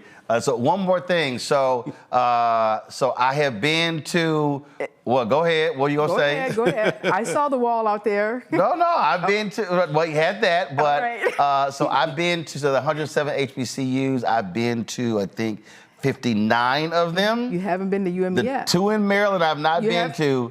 Maryland Eastern Shore and Coppin. And so people, your alumni have hit me before saying, I don't see you wearing our stuff because I have a rule. I only rep HBCU gear on the show that I've been to. Understood. And so we are going to make a change in that. We are maroon and gray all the way, and we will make sure that Roland will come back on the air. That's the Aggie colors. And have, that's not the Aggie colors, that's our colors. We're 1886. Oh, come on. September 13, 1886. What are we, like 1860, something like that? You bet. I got maroon in there. I got Claflin in there. Roland, we're going to make sure that we get you all hawked out, all right? Yes, because I know she probably walked in. She's like, I got all this HBCU stuff. She did. She did. You saw all the She's like, hold up, I don't see. She's like, how I see all this stuff. I don't see my school. We're gonna make sure that we get you repped out, okay? All right, sounds great. And I can't believe when you were naming all those programs, know how much I love golf. You didn't say nothing about the PGA. Well, we have the only certified PGA program of any HBCU in the country. We have an outstanding hospitality tourism management as a Professional program. Golfers Association. Yes. And we have a number of other programs. Our criminal justice program is one of the tops. Our students they are majoring in digital media. That should ring a bell here for you. So we have a number of programs. I could go on and just talk about just that. I can come down there and Scott Bolden's going to write you a $2 million check after this. To the school. No, Scott cheat. Thank you, Scott. Scott cheat. That took Scott and his firm. Scott, I can see it all over Scott's face. I had to pull it doesn't have to be two. We'll take some. Roland, I had to pull his fingernails out to get $200. Well, let me see. You know what? And I just gave you a contribution, Roland. And when? You say that. I just gave you. What about overdone? What about overdone? I'm pulling it back now. When? Hold on. When did you give it? Dr. Anderson, I'm sending you a check. Thank you. And anybody else, who wants to send us checks. He's running his mouth. Thank you. I am doing. He about to get shimmy. He about to shimmy on you. What you gotta do, Doc? He getting receipts. He getting receipts. You gotta do a check because I'm looking right now. I'm looking right now. Is he plagiarizing? Is he plagiarizing? Is he misrepresenting? Don't go there. Scott, you did not just give me anything. Okay. This is April 8th. This is April 8th at 11:37 a.m. So, Scott. It's on the screen. I just took a picture of the screen. Scott, sent it. Look. Scott, I got receipts. Them Kappas. Be them Kappas, Roland. Scott, I got receipts. And you wrote FYI. Now get off me. Madam President, I'm sending you a check. But Scott, we would take your check. Yes, we're happy to take your check. Right. Don't tell Morehouse. Don't tell Morehouse. But you guys send him some reminders, Doc. Look, send him some reminders. It would help our students. Every little bit helps. I agree, but you gotta stay on them. We need a Reed Smith. That's what I do. We will do That's what I do. We need a Scott We appreciate it. Keep us abreast of what happens. I look forward to coming to campus. Thank you so much. We look forward to having you. All right, and very soon. And then I'll bring my clubs too, because everybody know how I feel. You know I play. Baby, I got a putt green right there. Look. You don't understand. I ain't out. I play too. Okay, what's your handicap? It's just got intense. Let me step back. I just want to know what the handicap was. Step back. Mine's 6.6, so we can play. Let's go. Whoa, I'm not touching that. Let's go. I'm going to stay in the office. No, you got to get out there and hit them. I got to see what your game look like. I appreciate it. Thanks so much. Appreciate it. Thank you, Roland. Folks, quick break. We come back. Attorney Ben Crump. We're going to talk about the Sonya Massey trial taking place right now, where the white cop who shot and killed her took the stand today, saying he was in fear of his life. This is after his partner testified that he wasn't in fear. That's next. Roland Martin Unfiltered on the Black Star Network. Josh Cole became a pastor and delegate to serve his community. That's why Josh is fighting to lower costs for families hurting from inflation and make sure we can all afford quality health care. But Sean Steinway has embraced his MAGA backers who support Trump's mass firing of federal workers and the MAGA plan to ban abortion with no exceptions. We deserve better than Sean Steinway. I'm Josh Cole, candidate for delegate, and I sponsored this ad. In the military, I gave orders, and they went a lot further than they do around here. If there's one thing I've learned as a mom and foster parent of more kids than I can count, investing in their future isn't a choice. In Richmond, I'll fight for Stafford's fair share for our schools. Smaller class sizes, better teacher pay, and more vocational training. I'm Stacey Carroll, and I'll fight to get our kids' future in order. Nicole Cole knows the cornerstone of a successful life starts here. Virginia Public Schools gave Nicole an excellent education. They helped her become a small business owner, family financial planner, mother, and community leader. Now, after 4 years on the Spotsylvania School Board, Nicole is running for delegate to meet the needs of all students. As our delegate, Nicole will fully fund our schools, raise teacher salaries, and help graduating students stay in our communities. Nicole Cole for delegate. For us, for our future. If in this country right now, you have people get up in the morning and the only thing they can think about is how many people they can hurt, and they got the power, that's a time for mourning. For better or worse, what makes America special, it's that legal system that's supposed to protect minorities from the tyranny of the majority. We are at a point of a moral emergency. We must raise a voice of outrage. We must raise a voice of compassion. And we must raise a voice of unity. We are not in a crisis of party versus party. We are in a crisis of civilization, a human rights crisis, and a crisis of democracy itself. And guess what? You've been chosen to make sure that those that would destroy, those that would hate, don't have the final say, and they don't ultimately win. This week on the other side of change. Book bans, anti-intellectualism, and Trump's continued war on wisdom. This is a coordinated backlash to progress. At the end of the day, conservatives realized that they couldn't win a debate on facts. They started using our language against us, right? Remember when we were all woke and the woke movement and all that kind of stuff? Now everything is anti-woke, right? When we were talking about including diversity, equity, inclusion, higher education, now it's anti-DEI. All this are efforts to suppress the truth because truth empowers people. You're watching The Other Side of Change only on the Black Star Network.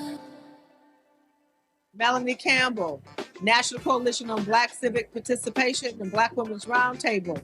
And we are watching Roland Martin Unfiltered all day, every day, 24/7. Spread the word.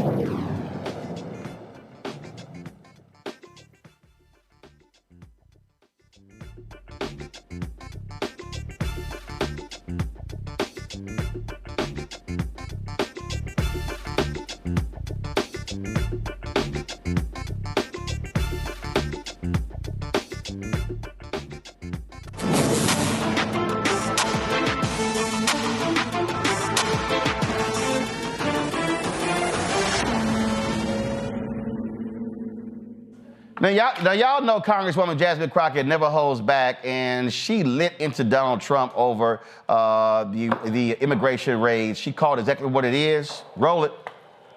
Representative Jasmine Crockett from Texas. Thank you so much, Madam Ranker, and thank you so much to our witnesses for being here today. You know, I've sat and I've listened, and what my colleague, Mr. Krishnamurthy, just talked about was just blatant racism. Like, I'm gonna just call a thing a thing. Like, this administration is racist. That he has always been a racist, and that is what we are enduring in this country. Let me give you some facts behind this racism, and they get mad when I say the things that I say, but I will not stop speaking the truth. Number one, I said that what we were experiencing in this country felt like what I would imagine slave patrols to look like. And frankly, anybody that knows anything about slave patrols, this is exactly what it was like. We're talking about lawless people that are going around with no warrants or anything, and it's all about rounding people up and disappearing them. That is what's currently taking place. And interestingly enough, even though modern day policing was born out of slave patrols, when I was speaking with one of my friends who is a federal law enforcement officer, he told me that one of the things that he has observed is that the culture is created at the top. And when I think about it, it absolutely makes sense. If you have somebody at the top that will not tolerate the types of things that we're seeing, then maybe those under you won't do it. But we know that we have a racist at the top. He has called himself the head law enforcement agent in this country, and therefore everybody has decided that it is okay to take off their hoods and mask up as ICE agents. Now, we've talked about how they have hidden themselves, but again, it reminds me of the Klan. That is why I proposed the Clear ID Act, to make them identify themselves, because it is dangerous for law enforcement as well as individuals, because you don't know, especially with ICE going around and doing the things that thugs do. They're busting out windows, they're breaking into homes, they're breaking people's arms. This doesn't sound like law enforcement, it sounds like thuggery to me. But just like you can have somebody at the top that sets the tone for ugliness going down, You guys are blessed because in the city of Chicago, you have a mayor. You have a mayor that has decided that he will not back down. He will not bend to this administration. And instead, he will stand up for the people. You have a man of valor that is going up against a villain. And I think that we have to make sure, especially while we're in his city, that we recognize his leadership because it is invaluable. Now, some people think that this is all about Chicago. But I want people to understand that this cancer is infecting us everywhere. And if you don't think that it can come to your city, well, I've got news for you. You see, we've been talking about the cruel and unusual punishment that is in violation of the 8th Amendment that is being handed out. And honestly, it's a spit in the face of every American that we have an actual convicted felon that feels aggrieved to the extent that he feels like he's owed hundreds of millions of dollars when people are literally dying under our watch. Recently, I just sent a letter, it looks like on October 22nd, to Kristi Noem. And one of the things that I laid out is that we have seen the most detainee deaths in ICE custody in a single year in decades, with 20 deaths in the last 9 months compared to 24 deaths in the past prior 4 years. Now, this week, we learned that an individual who went to the Dallas ICE field office for a routine visit, meaning that they were doing things the quote unquote right way, they were detained. They knew that this individual had diabetes and required insulin every 2 hours. Despite ICE having been told this, the individual was denied access to their medication for 8 days, resulting in hospitalization. There are some that say that we are making America great. But to me, it doesn't feel like greatness. It feels like grossness. That's right. And in fact, I want to ask a few questions, and it doesn't matter who answers them. Is it great or gross to go into people's houses and drag them out in the middle of the night? Gross. Gross. Is it great or gross to make people afraid to do something as simple as go to school? Gross. Is it great or gross to make hard-working people say, I am too scared to show up to my job?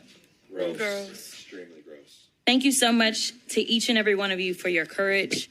Thank you so much for showing up. And Ms. O, I want to tell you that I understand that your mother is being detained in El Paso. I did go and visit that facility. I want you to know that I am always on my job. All right, then. Speaking truth wherever she can. Folks, let's turn to Illinois, where the trial of the cop who shot and killed Sonya Massey is going on.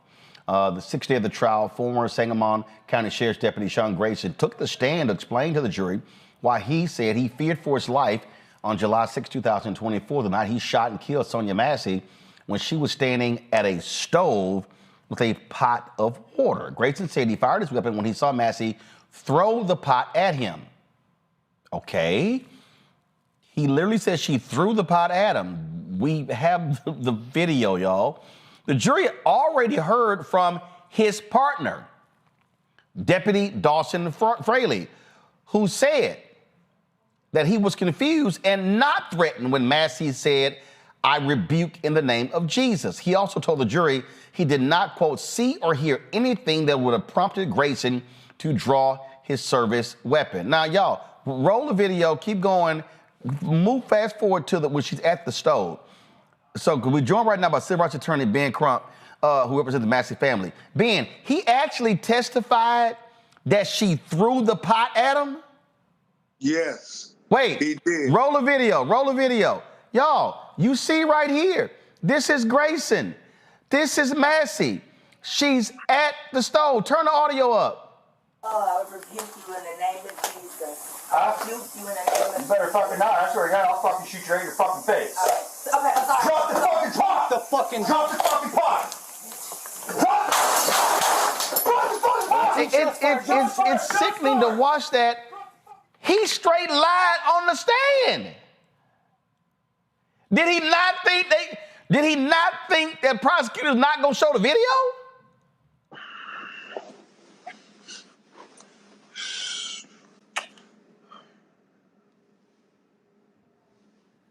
Ben, I don't, what the hell?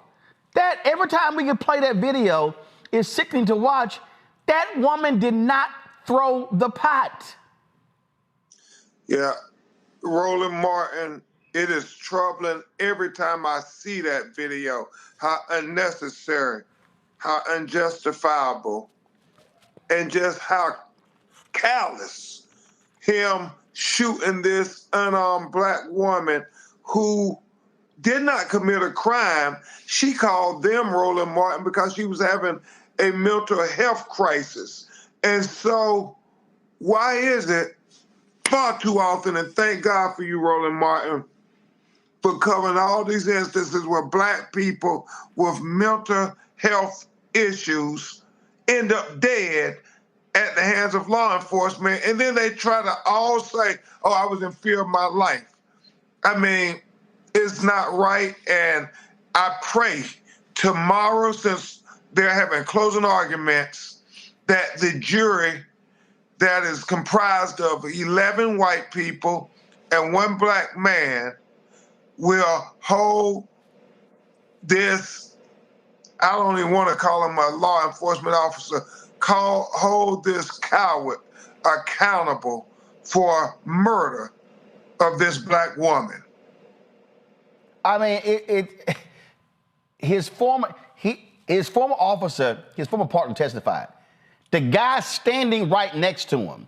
So for you to sit here and claim, oh my God, because we all know, if you're a cop, the best way for you to get off is to go, oh, I fear for my life. But there's video here.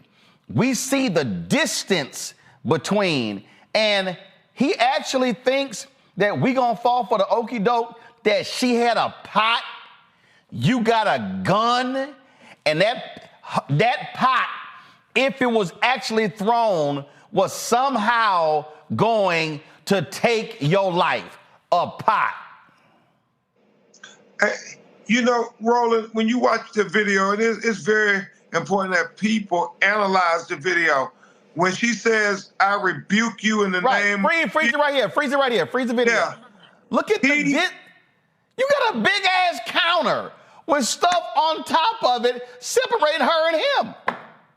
Hey, you know, Roland Martin, you're so sharp when it comes to matters like this. Because notice, Roland, if he's in fear of his life, he steps around the counter, which is a barrier, and takes a step towards her before he does what he said he was going to do. Freeze it right here. Freeze. First of all, guys, don't advance. In her effing face. Now, here's what's crazy. Roll it back. Roll it back. Okay, I need y'all to understand. He pulls his gun out. All right? He pulls his gun out. Okay, roll it. Roll it. Stop right here. Now the gun's out. Now watch what happens. Roll it. Drop the fucking pot. Freeze it. Freeze it. Keep playing it. Freeze it. Freeze. That's right. So he comes. He pulls the gun out. She falls to the floor. No. Stay on the video. Roll it back. He pulls the gun out. She falls to the floor. He steps around the counter to get a clean shot at her because he doesn't have a clean shot. Freeze it right here. He doesn't have a clean shot right here, but he feared for his life. Yeah. Unbelievable. And Ben, this is the issue, and you've had to deal with some of these cases. These cops, they know when they talking to jurors, mostly white people, all they gotta say is, I fear for my life. And too many white jurors said, get a jail-free card. Yeah. And Roland, I don't take it for granted at all, even though his partner said, and I want to applaud his partner who said, I did not feel fear. I don't think she was threatening in any kind of way. He said, in fact, Roland Martin, he felt fear from Grayson in his actions. And so his partner testifies it out on the witness stand. With that being said, let's don't think it's a foregone conclusion that they're going to convict him, but we want to believe that they are going to not let him get off. The question is there going to be a holdout? Because we know these conservative MAGA people, they don't think there's anything that a police officer can do to be found guilty of killing a black person. And so I think that's going to be the fight. And this is, for folks who don't know, this is a state trial, not a federal trial, correct? It is. And we applaud Governor Pritzker. Not only did we get the largest amount for a black woman being killed in the state of Illinois in a wrongful death, but they passed the Sonya Massey Act that said you have an obligation to tell prospective employers that you have these allegations of excessive force. Now, the employer can still hire you, but at least they can't say, we didn't know about the history of this officer before we hired him. And so that's two. We got civil justice, we got legislative change, and the only thing that remains is, can we get a criminal conviction to make sure that the death of Sonya Massey, this innocent, beautiful black woman, will not go unaccounted for. Ben, while we also have you here, can you share any light? The Breonna Taylor case, I saw this today, where there's been a settlement with the neighbors of Breonna Taylor. We forget that the neighbors are impacted. This was a post, Mothers Against Police Brutality. Some bullets aimed at Breonna Taylor ripped through the wall into the apartment where her neighbors, including a pregnant woman and child, slept. The settlement can't undo the trauma or restore their sense of safety in their home. Real accountability for that night is still missing. So even though people thought that was over, that settlement was announced today. Yeah, and thank God people continue to fight. And thank you, Roland. After everybody forgets and moves on, you know, people's lives are still impacted.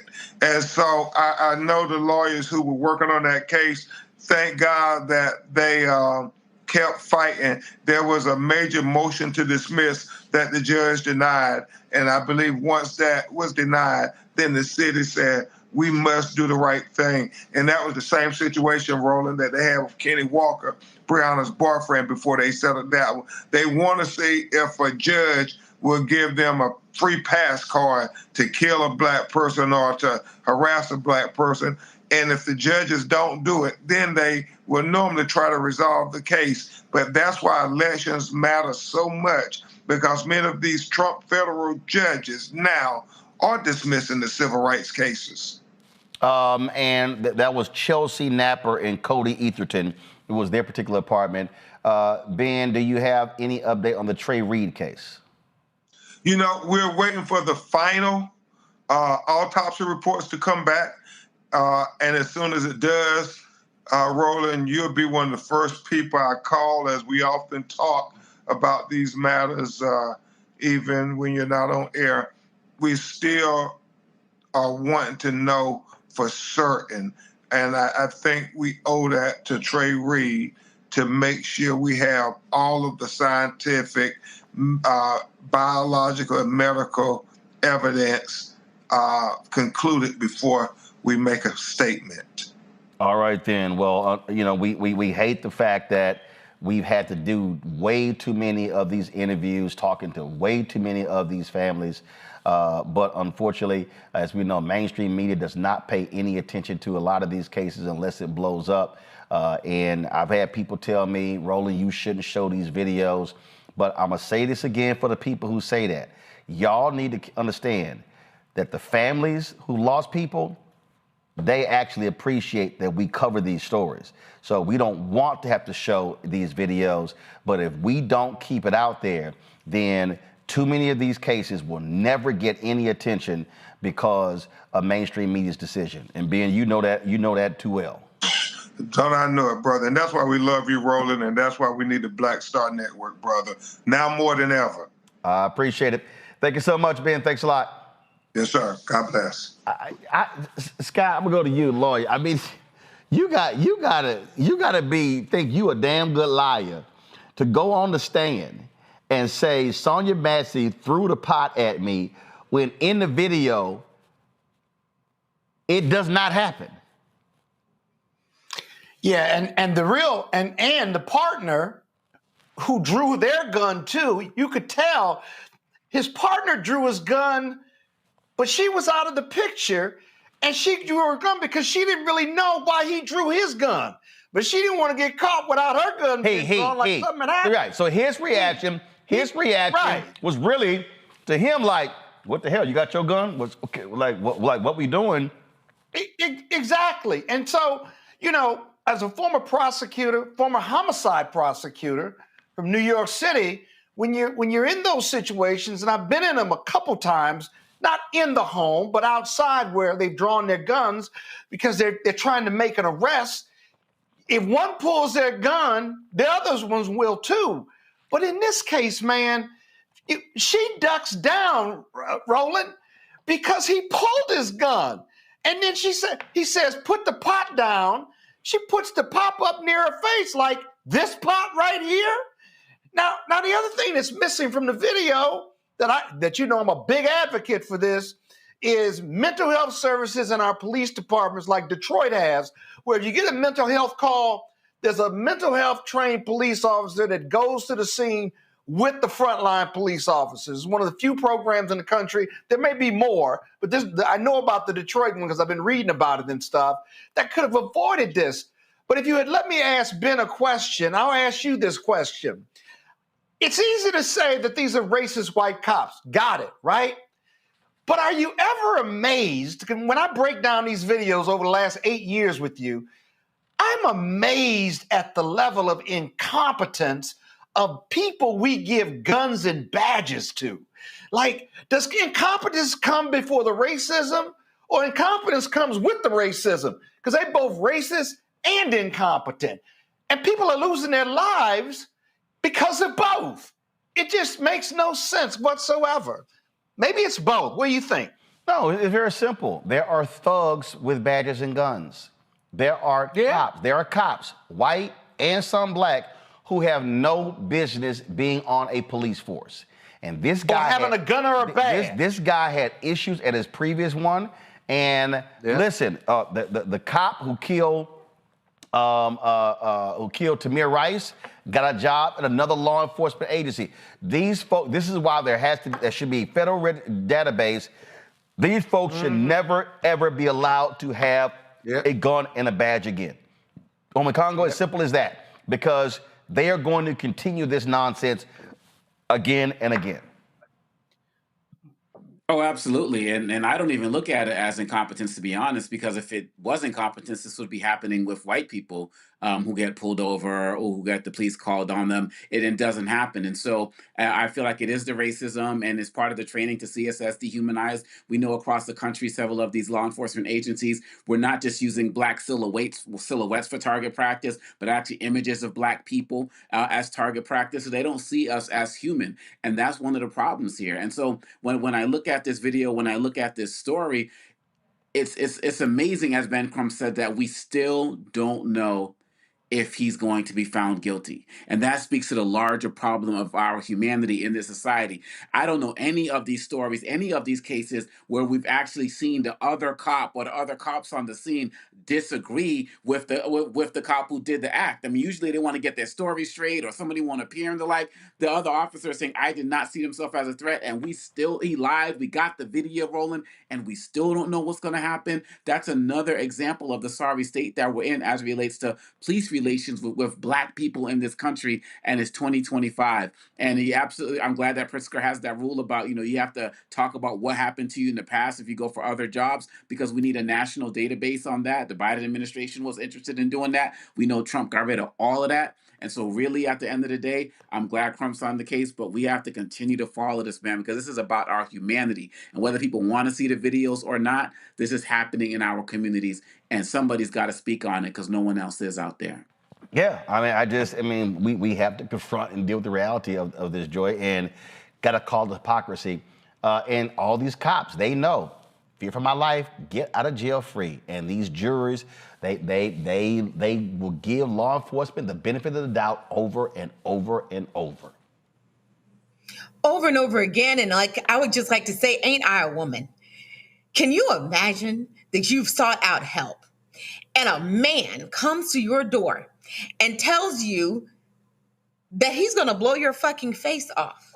That's what he said to her in that video. That to me, like, just started the shock and awe and the assault on her, the verbal assault on her. And then she pulls up, when I saw her grab, like, it was almost to protect herself. He pulled his gun on her and she immediately went to shield herself, both in the pot and also ducking down. This woman was not a threat. And, the only thing I could imagine here, like Attorney Crump said, like others have said, we don't know what's going to happen. We can only imagine that, but for jury nullification, they would have to find this man guilty. But that could actually happen. It's what's so shocking here. And we've seen it before. We've seen it before. I gotta ask y'all this here real quick. Scott had to leave. I definitely want to get his thoughts on this. But have y'all seen all these right wingers? So yesterday, Zohran Mamdani had a massive rally in New York City with Congresswoman Alexandria Ocasio-Cortez, as well as Senator Bernie Sanders. They had somewhat 15,000 people feel the state. Guys, come on, switch. Come on, switch. Thank you. Okay, so look at this. Bill Ackman, and a whole bunch of other right-wingers, they posted this. Does this crowd look like a representative sample of New Yorkers? So they've been, I'm like, all these folks have been posting this nonsense. And so check this one out. This is the one that I also think is funny. Winsome Sears. It's hard to hear you. Guys, I'm okay. Joy, can you hear us? Oh, yes, I can. I'm sorry. All right, so you were talking, so I thought you couldn't hear us. All right. So, all right, y'all, so watch this here. So then the same right-wingers have been mad because Obama is coming to Virginia to campaign with Abigail Spanberger is running for governor, and they've been posting, first of all, this little silly Negro. Obama lectured black men on the exact qualities they should demand in a leader to vote for Kamala. Yet Winsome Sears is practically the walking embodiment of every single one. No, that's a lie. Because when you look at her policies, fool, that's what Obama was talking about. But I've seen so many of these people post, and I just find it to be laughable that, Congo, all of a sudden, the right-wingers want DEI. Now they're like, well, look at the crowd. That doesn't look like New York. And then these right-wingers have been going crazy. Where I think even Bill O'Reilly, where were the black people at the No Kings? Oh, so now all of a sudden y'all want black folks to show up? It is amazing to me how they hate DEI. You shouldn't be bringing up race. It's all merit. It's a colorless society. But now y'all want to trash, why is the NAACP? Because Spanberger spoke to the NAACP. Did Winsome Sears go? No. It's like the NAACP is endorsing Spanberger. No, they're not. So they all, here's a perfect example. Hold on, let's see here. Let's see who this little silly, simple Simon Negro is. Listen. I'm going to try to be serious for a minute. If you all haven't heard by now, the NAACP has endorsed Abigail Spanberger to run against Winsome Earl Sears for governor of Virginia. Nothing screams progress for people of color like watching the same crowd that preaches representation matters suddenly go full Stevie Wonder and Ray Charles when the representation has an R next to her name. Funny how that shit works, huh? Winsome Earl Sears, black, female, immigrant, Marine, success story, but nah, it doesn't fit the approved narrative. Apparently she's the wrong kind of black, because we all know being a strong, independent, educated, conservative woman means you've been brainwashed by the patriarchy, right? And the same people who quote Malcolm X like it's scripture conveniently ignore the part where he said that there's nothing more dangerous to a black man than the white liberal. But they're out here acting like Spanberger is the second coming of MLK just because she checks the right political box. I guess diversity only counts when it votes blue. And representation only matters when it agrees with your Twitter feed. The same people screaming black women deserve a seat at the table are suddenly flipping the fucking table. All right, so I don't really listen to that stupid-ass idiot because, first of all, he's a liar, okay? Abigail Spanberger spoke at the Virginia NAACP convention. She was not endorsed, you dumbass. And all these right-wingers, they're running their mouths. And then it's kind of like, well, why they not supporting Winsome Sears? How about they disagree with her agenda? Uh-oh. Yeah. See, I love these idiots who now all of a sudden, so this dumbass right here, show his face again, this Simple Simon-ass Negro, okay, I call the help, as well as all these little white MAGA people, I understand why NWP, why y'all not endorsing Winsome Sears. How about because her agenda screws black people? Yeah, how about that? Yeah. It really sucks that he also looks like Method Man. Something else. No, he don't look like Method Man. I know Method Man. He looked like a broke ass. Wish he could be Method Man, but go ahead. Yeah, and I broke out laughing when you put out that first tweet by Toffer or whoever about Winsome Sears. I mean, these guys are so hilarious, and they're weak. It just shows how weak they are because they can't take any critiques that are thrown at them. Whenever somebody says something like Trump's a dictator, they'll have all of these segments. Oh my gosh, how can you say that? You're responsible for all the political violence. This is what the left does, and so on and so forth. And now you see that a black female candidate is not being endorsed by Democrats and black people in general, and now you want to talk about there should be DEI. Then you want to talk about Zohran Mamdani's rally, but you don't want to talk about any of your Trump rallies that never look like all of America. You don't want to talk about Trump's cabinet that doesn't look like America, and the man's not even in America right now. Where's his ringing endorsement for her? You know, he could put out some statements and things, but the Republican Party hasn't even seriously gotten behind her. So what are they talking about? The responses are hilarious, but it's really striking in how it just highlights their hypocrisy at every single level. So I'm really glad you showed these videos, man, because I know it's sad, but I kind of needed a laugh tonight to end it. But Jordan, they act like black folks can't read. We know what her crazy ass has said. They're not supporting her agenda. We know. Listen. There are black. Listen, I pulled up earlier. That was a white guy named George Voinovich, who was a white Republican. George Voinovich got a significant number of black votes when he ran for the mayor of Cleveland. Do you know why? He met with black people. He talked with black people. The items that black people cared about was part of his agenda. When George Voinovich ran for governor of Ohio, he got a lot of black votes because he sat down with black people, he listened to black people, he talked with black people, he advanced agenda items they cared about. When George Voinovich ran for the United States Senate, what happened? He got lots of black votes. If black people ain't voting for a black Republican, it could be we don't like their anti-black agenda.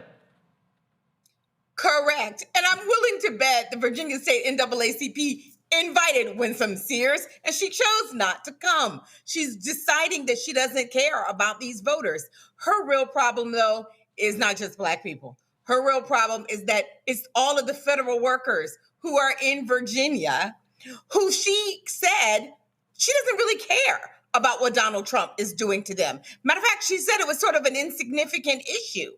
The federal government is the largest employer in the state of Virginia. So to not, and not just in the DC area, I mean, all the way down to Norfolk and other areas. So like the idea that she did not understand that this was a central issue that was going to pit her against the president and that she needed to have an answer was political malpractice. Moreover, where are the Republicans? Donald Trump could easily go to Virginia.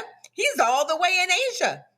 He couldn't have crossed the river to go to Virginia to do an event for her that would be meaningful, right? To say her name repeatedly. Many times he has forgotten to mention her name. Many times he has failed to put the full weight of the MAGA movement behind this black woman. So they don't need to worry about who black people are voting for. They need to worry about who the Republican voters of Virginia are really going to support.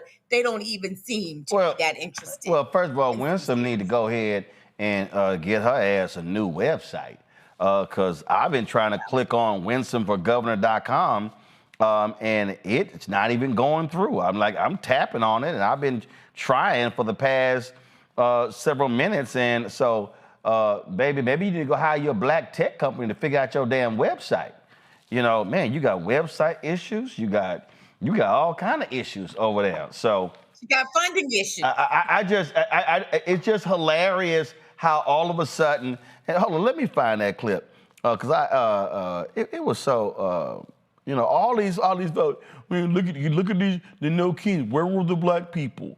Where were the black people? And everybody. So all of a sudden now y'all want black people. How about y'all let white folks go do what they do and we go do some other stuff? Like that just trips me out. I mean, all these folks were just you seen the black people take off. We don't have to always listen. We do stuff when we feel like it. But man, these folks were sitting here and again, I just love these people who always got something to say that's anti-DEI, but then all of a sudden, y'all want to ask, where are the black people? Whatever. We had other stuff to do. You had HBCU homecomings, we had conferences, and you know what, some of us went and played golf. So it's like, man, go do what y'all do. You know, but stop sitting here, always, again, when y'all want to criticize, then y'all want to sit here and ask where the black people, but then y'all want to hate DEI. We know damn well the GOP is all about DEI. Hell, they all excited because Barry Wise was named editor-in-chief at CBS Evening News, at CBS, a woman who ain't never worked in TV. Oh, so y'all don't mind an unqualified white woman taking a job who ain't never worked in the business, but y'all don't say nothing about that, huh? That's right. Ain't that something? It's amazing how like DEI. It's amazing how they love trying to trash DEI, talking about didn't earn it, but when y'all silly asses are promoting folks, then you don't want to say anything. So I don't really care what y'all got to say. I don't really care what y'all got to say. I really don't. I don't give a damn. But tell you what you're gonna do. I hope y'all see a whole bunch of black people go to the polls in Virginia and not vote for Winsome Sears. And I hope that absolutely happens. And here's the other deal: if Winsome Sears want to talk to black people, she can come on this show. Oh, I'm sorry, we've never heard from her campaign. Please let me be on. Please let me be on that. We've never heard from her campaign. I'm just, matter of fact, Carol, just go ahead and call Winsome campaign. Let's see if they want to come talk to the black. I'm sorry, I'm gonna use their phrase. See if they want to come talk to the blacks. Y'all, come on. Y'all, come on. Come talk to the blacks. That's Donald Trump. I'm gonna go see the blacks. Like that's the movie. Say, I am speaking. Like that's the movie. Meet the Blacks. Come on, Winsome, come meet the blacks. Winsome Sears. That's right. Come on over here, Winsome, and meet the blacks. Please, by all means, come and meet the blacks. All right, y'all, that's it for us. I'm going to be... Roland, I think you got your new tagline for a shirt. Come meet the blacks. Join Roland Martin when we come meet the blacks. Yeah, come meet the blacks. We'll do that, but that ain't gonna never ever happen. All right, let me thank Omekongo, Joy, Scott being on today's show. Y'all, tomorrow I'll be broadcasting live from Houston. We'll be gonna be in H-Town for the next 3 days for Afrotech. We'll be broadcasting from there. Looking forward to that. We're gonna be chatting with Dr. Gerald Horn tomorrow. So these white conservatives crack me up. They have been losing their minds on social media the last 72 hours over some comments made by Zoran Mamdani's father about Hitler studying America Jim Crow. And they are mad. I mean, I'm talking about big mad. I'm talking about that racist Matt Walsh. I mean, he's been posting all sorts of videos, just mad, just all in his feelings. He got a new one. Zoran Mamdani owes America a thank you. Instead, all he does is whine and insult us, ungrateful, egotistical, useless brat. And you are a plaid shirt wearing, incompetent, ingrate idiot who doesn't even know anything about American history. Because literally everything Mamdani's father said is actually factually correct. But see, white conservatives hate it when you actually state factual things about America's sordid history. So we're going to get into that tomorrow. Also, we're going to talk tomorrow about, now you got a new group of Democrats, y'all. New group of Democrats now calling themselves centrists and laying out the path forward for how Democrats can win future elections, saying they went too far left and they focus on identity politics and things along those lines.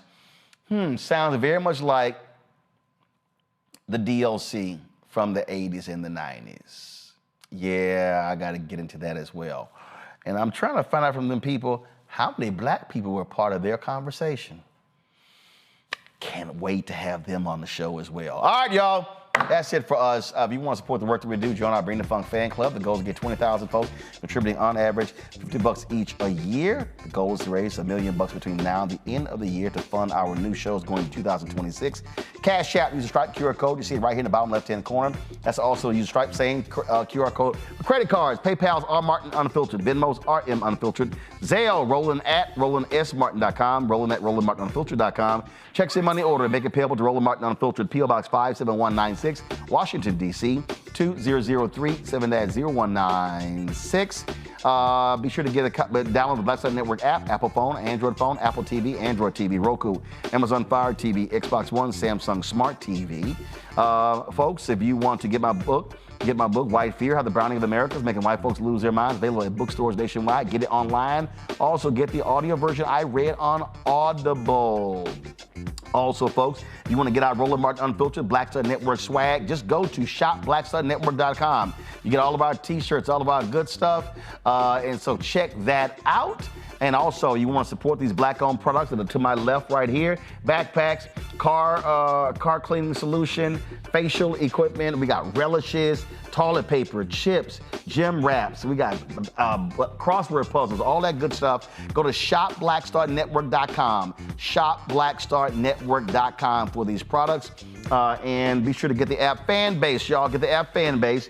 Download the app. And as well, if you want to invest, you can go to startengine.com/fanbase, startengine.com/fanbase. And shout out to West Virginia State University. When I spoke in Charleston for Juneteenth, the president of the university gave me this sweatshirt. Come on, Anthony, come on. Okay, wake up. The president of the university gave me some gear, so I'm rocking this black and gold. See, they got smart colors, so they're the yellow jackets. So shout out to West Virginia State University, and look forward to being on campus soon. All right, again, I'll see y'all tomorrow from Houston, H-Town, my hometown, right here. Roland Martin Unfiltered on the Black Star Network.